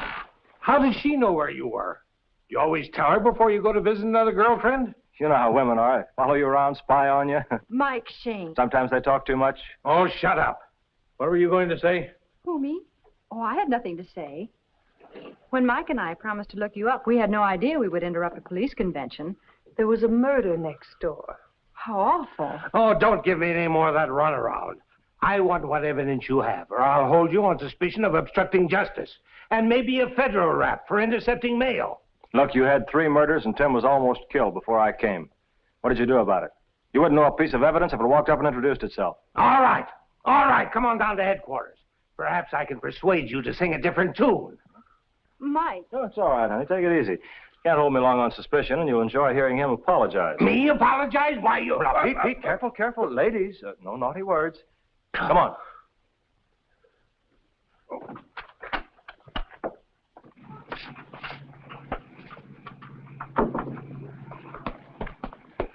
Have the boys stick around while I get back. I'm taking this bird down to headquarters for an audition. Okay, Chief. All right, boys, come on. Did Mike Shayne get all the information he wanted? If there's anything else he wants, he knows the address. Say, listen, sister. If you have any ideas about Mr. Shayne, you can forget them right now. Who are you? His mother? Mother? Don't you mother me or I'll rock you to sleep. Can't talk to me like that. I'll have you know I'm a lady. Really? More cops, I suppose. I'll be combing cops out of my hair for a week. Oh, hello, Dilly. I was driving by and saw the police cars outside. What happened? Madge was murdered. Good heavens, when? Well, Police. Did you know her? Why, yes, I knew her in a casual sort of a way. Do you know anyone who might have had a reason to knock her off? Well, of course not. I told you I didn't know her very well. What's your name? Dillingham Smith, but I tell you... Address? El Montalvo Apartments. Are you married? Yes, but my wife's out of town. Where is she? I don't know. We had a little misunderstanding. You can't pry into my private affairs. Well, if you'd rather talk down at police headquarters, it's okay with me. All right. I know nothing about the murder, but go ahead. Have fun. All right. Come on.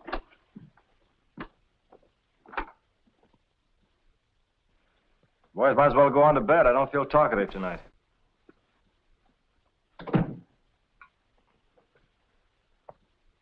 you finish the routine investigation of the murder? Why don't you get wise, Shayne? The police department's much bigger than you are. Was the victim shot through the heart with a .32 automatic from close up? I thought you didn't know anything about the murder.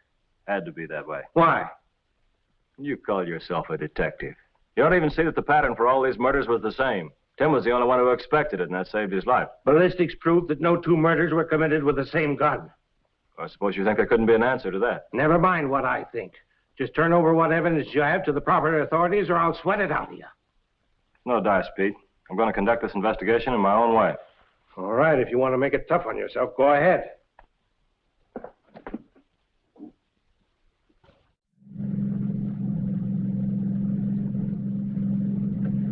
There's nothing like a good old habeas corpus to spring a guy out of jail.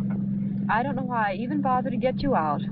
Oh, Angel, look, I told you I was just putting on an act to fool Rafferty. You said that before. Did I?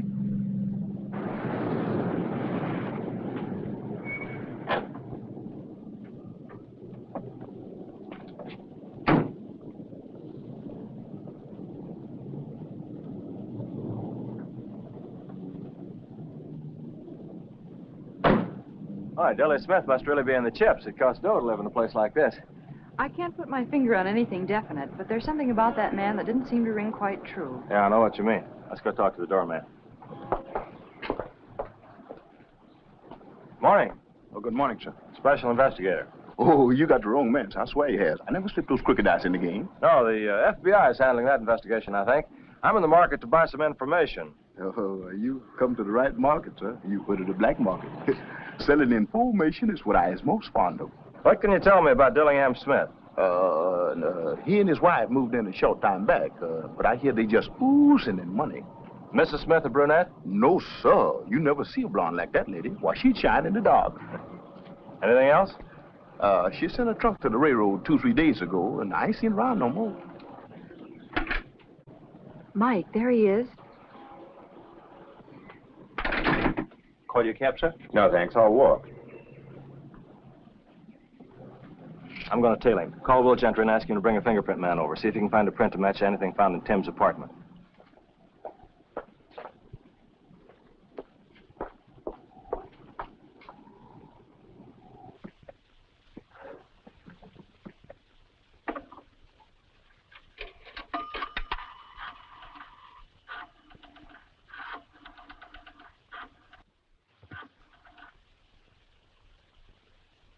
Hello, Will. This is Phyllis. Mike wants you to do him a big favor. No, he's not in jail again. Not yet. He needs a check on some fingerprints without going through regular police channels. I'll meet you here at the El Montalvo Apartments.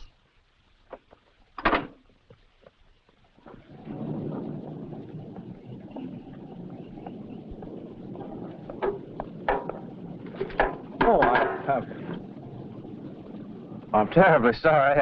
Can't you walk without tripping over your feet? Oh, I'm really awfully sorry. It's very clumsy of me.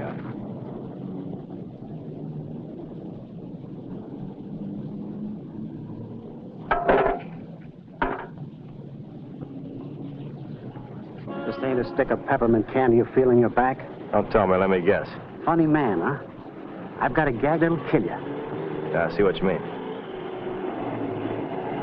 You get in the front seat, pal. This is your party.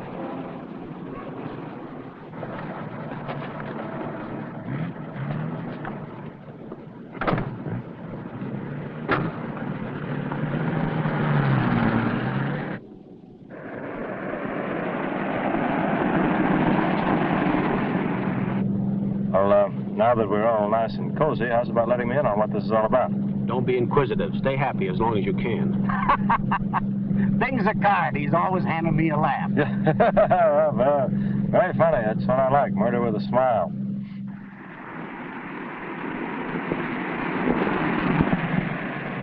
Okay, chum, let's get down to business. Tim Rourke popped off about some affidavits. Maybe they don't mean nothing to Hank Brenner, but he wants to see them. Sorry, fresh out of affidavits. That ain't the only thing you'll be out of. Hank said to treat you nice if you play ball. If not, we was to use our own judgment. I don't suppose it'd do any good to tell you I don't know anything about the affidavits you're talking about. That's right, it's the affidavits or else. Look, I can't deliver something I haven't got. It's not going to do you any good to bump me off. Who said anything about bumping you off? We'll only take you down to see Brenner. He wants to talk to you.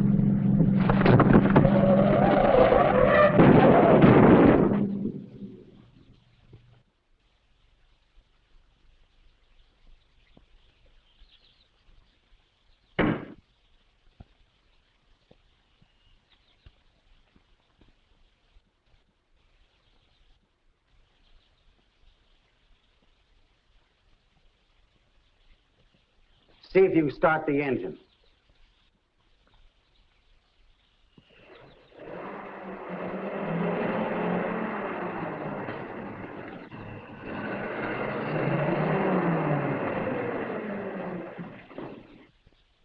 It looks like we'll have to thumb our way back to town. That's right.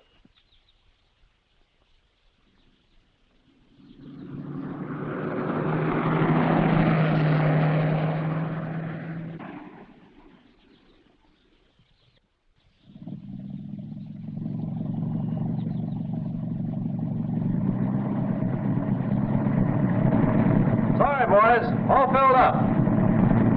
Not here, you fool.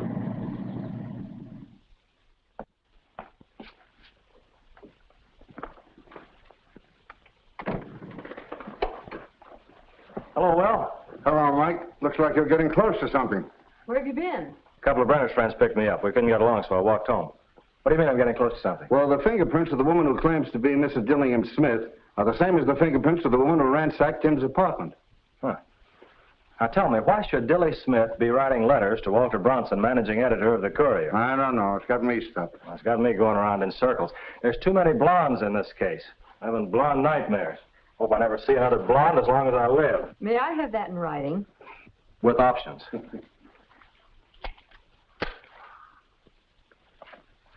Say, Gentry, you will be sure Tim's well guarded, won't you? Brenner and the gambling syndicate are sort of concerned about those affidavits he popped off about. They might try to get to him. Don't worry. I'll see that they don't. Those boys are plenty tough, I know. Now, let me see. We've got a line on the woman who searched Tim's apartment. Did that happen before or after he was shot? Oh, I don't know. There's no way of telling. She ties in with Dilly Smith. Dilly Smith writes a letter to Bronson. That ought to add up to something. And don't forget, Mrs. Bronson is a blonde. So was Madge Rankin, the woman who was murdered to keep her from talking. Dilly ties in there, too. Dilly gets around. Plenty. Well, I'm putting a tail on him, Will. I can't be everywhere at once, and I can't work with Pete Rafferty. I wish you two boys would try to get along and stop needling each other. What would I do for entertainment? Hello, Minerva. How's my favorite heartthrob? Don't give me that line, Mike Shayne. I'm no whistle stop. Have you seen Timothy? Yeah. He's still unconscious. They say he has a chance. Is Bronson in? No, he hasn't come in yet this morning. Look, Minerva, I'm going to ask you to do a big favor for me. I want you to listen in on his telephone conversations for a day or so. That's out of the question. I never did anything like that in my life. You want to find out who it was shot Tim, don't you? Of course. But surely you don't think... I'm not accusing anyone, but I'm just not overlooking any angles. Good morning, Mr. Bronson. Morning. Mr. Bronson. Don't bother me. I'm busy. I said I'm busy. So am I. Why did you object to Rourke's following through on his expose of the gambling situation? I fail to see how the editorial policy of this paper is any of your business. The person who shot Rourke didn't like that stuff either. Are you intimating... I'm intimating nothing. I'm stating facts. Did you, get to Rourke's apartment before or after he was shot? I did not go to Rourke's apartment at all. You started for there. I changed my mind. I decided to see him the following morning. Did you find any affidavits among the papers in his desk? I've explained all this to your police department, and Rafferty has all the papers from Rourke's desk. Now get out before I have you thrown out.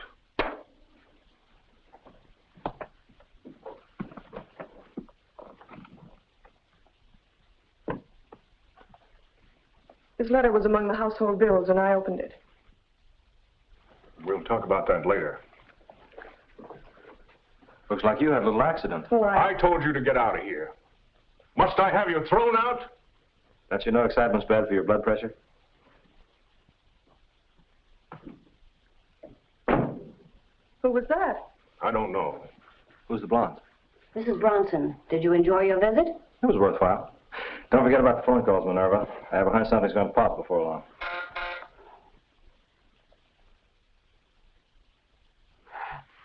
Being a lady, I can't tell you just exactly what is going to pop at this moment. Keep your chin up. Remember, this is for Tim. Play along with me. Okay, Mike.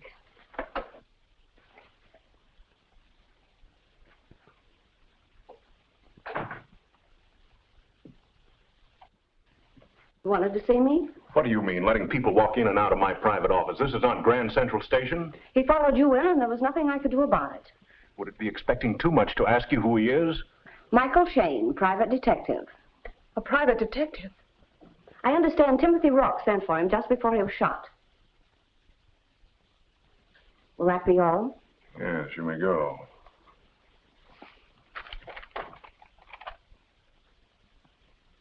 So that's why he was snooping around here, trying to worry me. These private detectives are all a bunch of phonies. Yes, Mr. Bronson. Get me Crestview 64728. Yes, sir.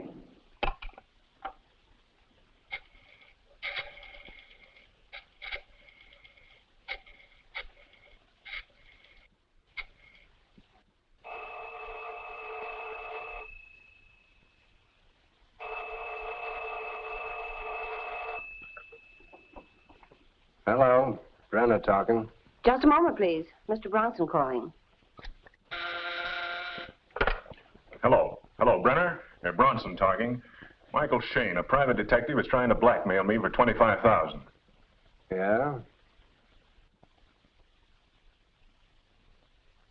Play along with him.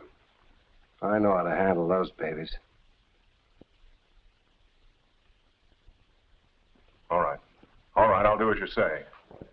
You've gotten me into a fine mess. I can't afford a scandal.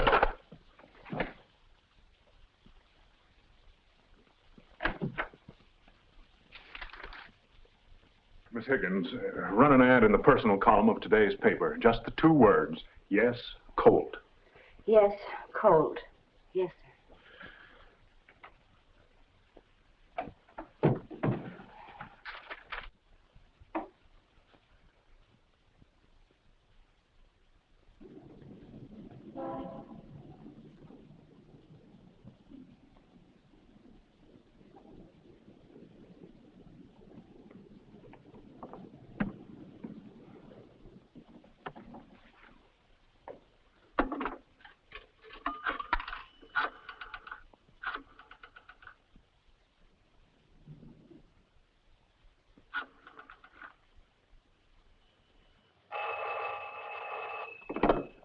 Hello, Walter Bronson speaking. If you're interested in buying a .32 Colt automatic, serial number 421893, before the police run a ballistic test, listen carefully. I won't repeat, and don't bother to have the call traced. I'm calling from a public phone booth.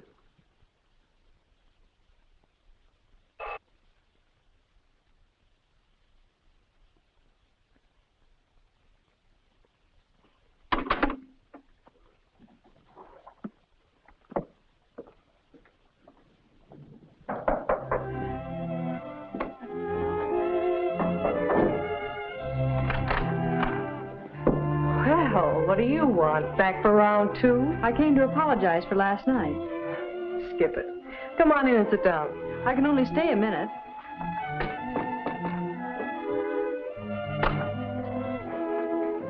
You have a cup of coffee?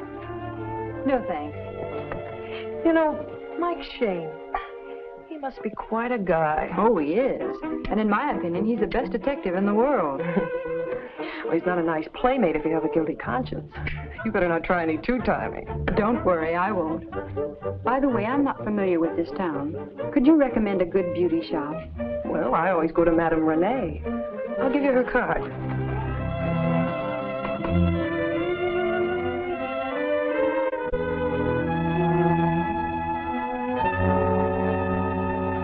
I've always been satisfied with her work. Thanks a million. Have they any line on who might have killed Madge? Not that I know of. They can't seem to find a motive for the murder. Maybe she stepped out with some other woman's husband. Those things happen. That man, Dilly Smith, said he had trouble with his wife. Do you suppose... I don't think so. Dilly wasn't interested in Madge.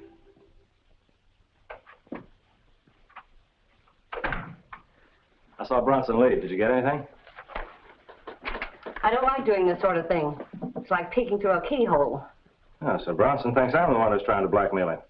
Well, for a while, Michael Shayne, I had my doubts about you, too. Oh, everyone has his doubts about me now and then, even Phyllis. Dilly Smith has a .32 Colt automatic to sell. Get me Chief of Police Will Gentry on the phone, will you?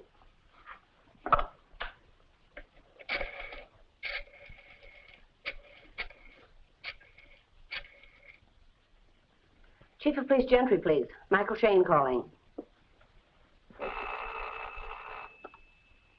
Hello. Just a moment. Hello, Will.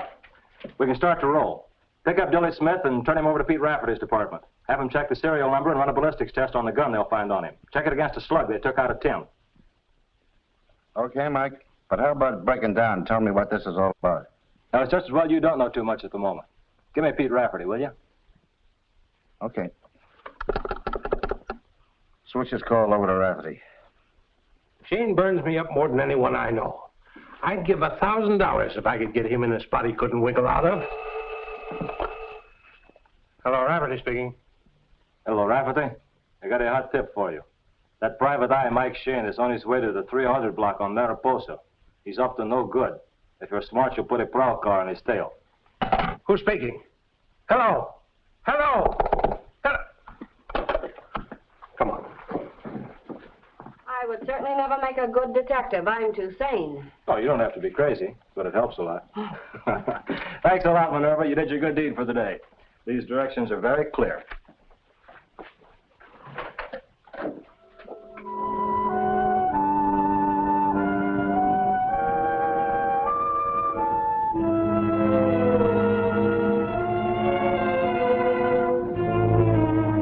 Hope he didn't beat us here.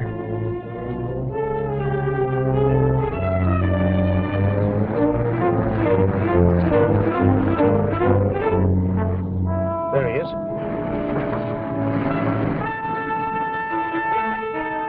Wait a minute. Wait a minute. He's slowing up.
Nice work, Pete. Lucky for me, you happened along. Hey, what's going on? I don't get all this. So you saw him shoot at me, didn't you? Sure, I saw him, but I still don't get it. I was driving peacefully along, and he deliberately ran me into the curb.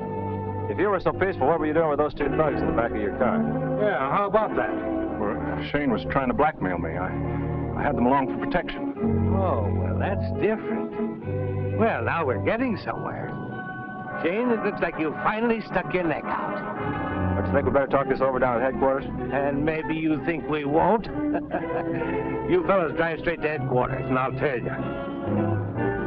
Shayne, can't we talk this over privately? I'll get you the money. We'll talk for the record. You and your pals are in this thing up to your neck. You heard what Rafferty said. Let's get going.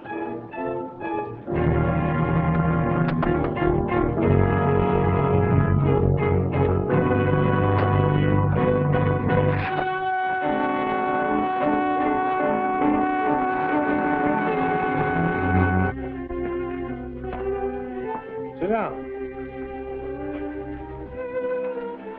All right, Shayne, let's have it. Start talking. Let's talk for the record. All right, any way you like. We always try to be obliging. Get a stenographer. I understand some of your men picked up a fellow named Dilly Smith. They did? I mean, what if they did? Well, he had a gun on him. Might be interesting to know the results of the test they ran on it. Ballistics. Say they found a gun on a guy named Dilly Smith. Give me a report on that test. I don't know how you know so much about what goes on in my department. Yeah? Go ahead. Yeah? Yeah. I don't know how you guessed it, Shayne, but Rourke was shot with that gun. I'm always a jump or two ahead of you, Pete. You ought to know that by this time. Have a peanut. No. What do you got to say about this, Bronson? About what? About Rourke being shot with a gun registered in your name. Why, I'll bet you tried to double-cross your accomplice, Dilly Smith. And he phoned in a tip about you. Somebody phoned in a tip? Why do you suppose I was on your tail? Oh, I thought it was because you liked me and didn't want to see me get hurt. Hey, Pete, would you send somebody out for some more peanuts? Yeah. If you'd like it soaked in poison.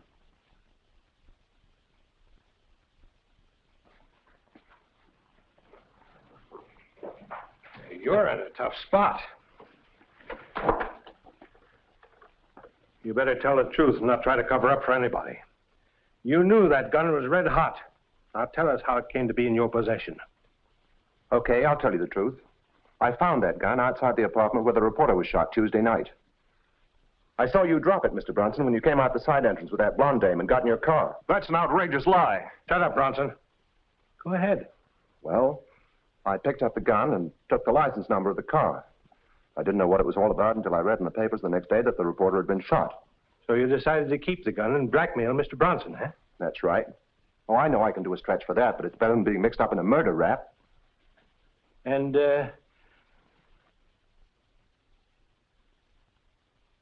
how does Mr. Shayne figure in all this? Him? I've never seen him before.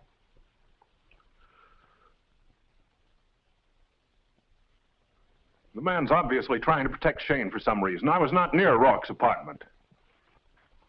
You started for there, and in no very friendly frame of mind. I checked the time you left the office. You didn't get home until quite late. Must I account for every minute of my time? Might not be a bad idea, especially in view of the fact that Mrs. Bronson showed such a friendly interest in Tim. I will not submit to having my wife insulted in this manner, and I'll hold you responsible if you allow it to proceed. Mrs. Bronson is a blonde, and a very attractive blonde was seen going in the side entrance to Tim's apartment. Does that prove anything? Not necessarily. Why don't you ask Mrs. Bronson to prove that her fingerprints don't match those of the woman who had a drink with Tim the night he was shot? She's my wife. I wanted to protect her. You mean you found your wife in Rourke's apartment? Yes. I was very angry with Rourke over the story he sneaked into the paper without my okay. There was no one in the lobby when I arrived. I knew the number of the apartment, so I went right up.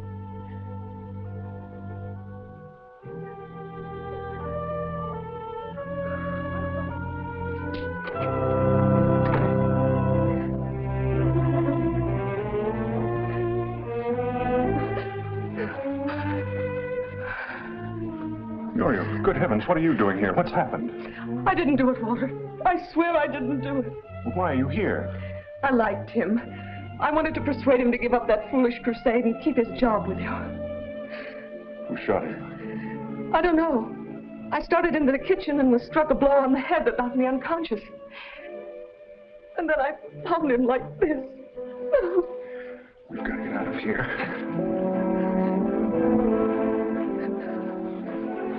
It was a horrible situation, and I couldn't think clearly. I didn't know whether Rourke was alive or dead. My only thought was to get her out of there without being seen. I didn't dare risk taking her through the lobby, so we slipped out the side entrance. I didn't know that she'd taken my pistol with her until we returned home. Then she discovered that it had disappeared from her purse. Did you believe her story? Why, certainly. You mean you wanted to believe it? You were afraid she was the blonde that committed those other murders. That isn't true. I'm interested in the gambling syndicate, but I wouldn't countenance murder. What about your plan to have me bumped off? That was Brenner's idea. Well, you see, Pete, we opened up the laundry bag and found a lot of dirty linen. Now, what about that blonde wife of yours? Well, what about her? She's the woman who searched Tim's apartment. Well, that's news to me. Maybe she was two-timing me, and he had some letters she wanted back. Maybe that's why you were hanging around the apartment the night you say you saw Bronson drop the gun. Look, I don't know what she's been doing. She walked out on me 4 days ago. If you don't believe me, check with my apartment. I have. Well, hello, Angel. Any luck? Well, I guess we've got this case in the bag. I'll have them pick up Mrs. Bronson. She was the last one to see Rourke alive, and she had the pistol with her. Arrest these two men. Bronson was an accomplice, or an accessory after the fact. Smith was a material witness and a confessed blackmailer.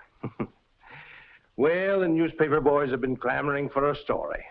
I'll give them a story so hot it'll make their hair curl. You know, Pete, if I were you, I don't believe I'd break that story just yet. Huh? Why not? Hey, are you trying to fix it so you get a payoff out of this? Oh, Pete, you hurt me. You're so suspicious. Well, I've got a right to be suspicious. I would have dug up all this stuff myself. Of course you would have. It's just that I think there's one more angle we might check into. Well, all right. I'll go along with you. But don't try to make a monkey out of me. What, share my peanuts? Oh.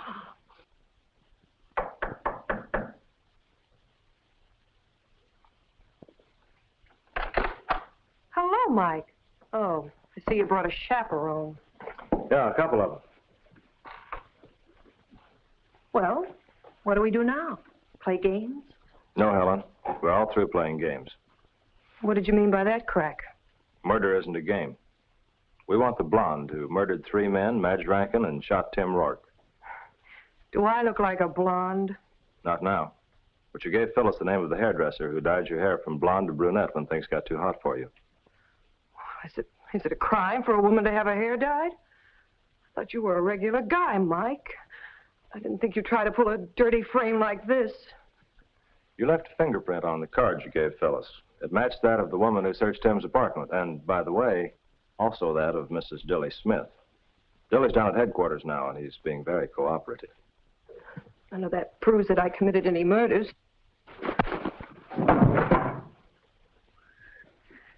I've been wanting to do that for a long time, ever since the other night. You know, if you ever get a cauliflower ear, don't look to me for sympathy. Don't worry, I won't. I dish 'em out. I don't take 'em.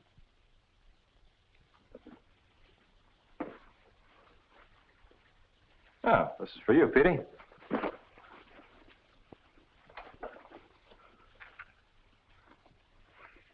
Well, I guess we got the murder weapon all right. All right, wise guy. Run a ballistic on that gun. It hasn't been fired in years. You thought you were pretty smart when you threw away the old barrel after each murder and slipped in a new one. But you didn't know that a gun leaves a distinctive mark on the ejected shell as well as on the bullet. You should have picked up your empty shells. Take it easy. Take it easy. She's not going to get away. You got a man out and back. You know, I can understand the rest of it, but why'd she murder Madge Rankin? I don't know. Maybe she got wise to the setup and threatened to blow the lid off if they didn't cut her in. You're right, Shayne. She knew too much. You might have gotten away with it, too, if you hadn't slipped a new barrel in Bronson's gun and tried for blackmail. That was Dilly's idea. Should have got rid of him, too. Well, I hope this winds it up. I'm getting dizzy. Come on. Sure good to see you with your eyes open again, Tim. There's a lot of life left in the old hulk. I must ask you to leave. You're only supposed to stay a minute. Okay, beautiful. We'll stick around town for a while, Tim. Drop in now and then. See you. Hey, Tim, notice anything strange about Mike? No, what? This is the first time he ever got through a case without being laid out like a rug. Listen, let me tell you one thing. Nobody lays Mike Shayne out like a rug.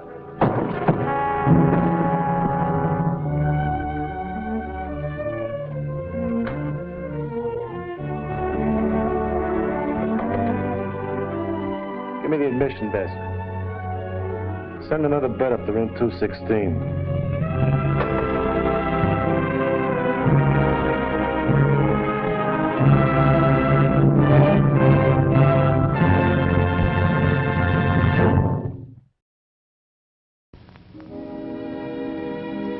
And now, folks, it's time to say goodnight. We sincerely appreciate your patronage and hope we've succeeded in bringing you an enjoyable evening of entertainment. Please drive home carefully and come back again soon. Good night.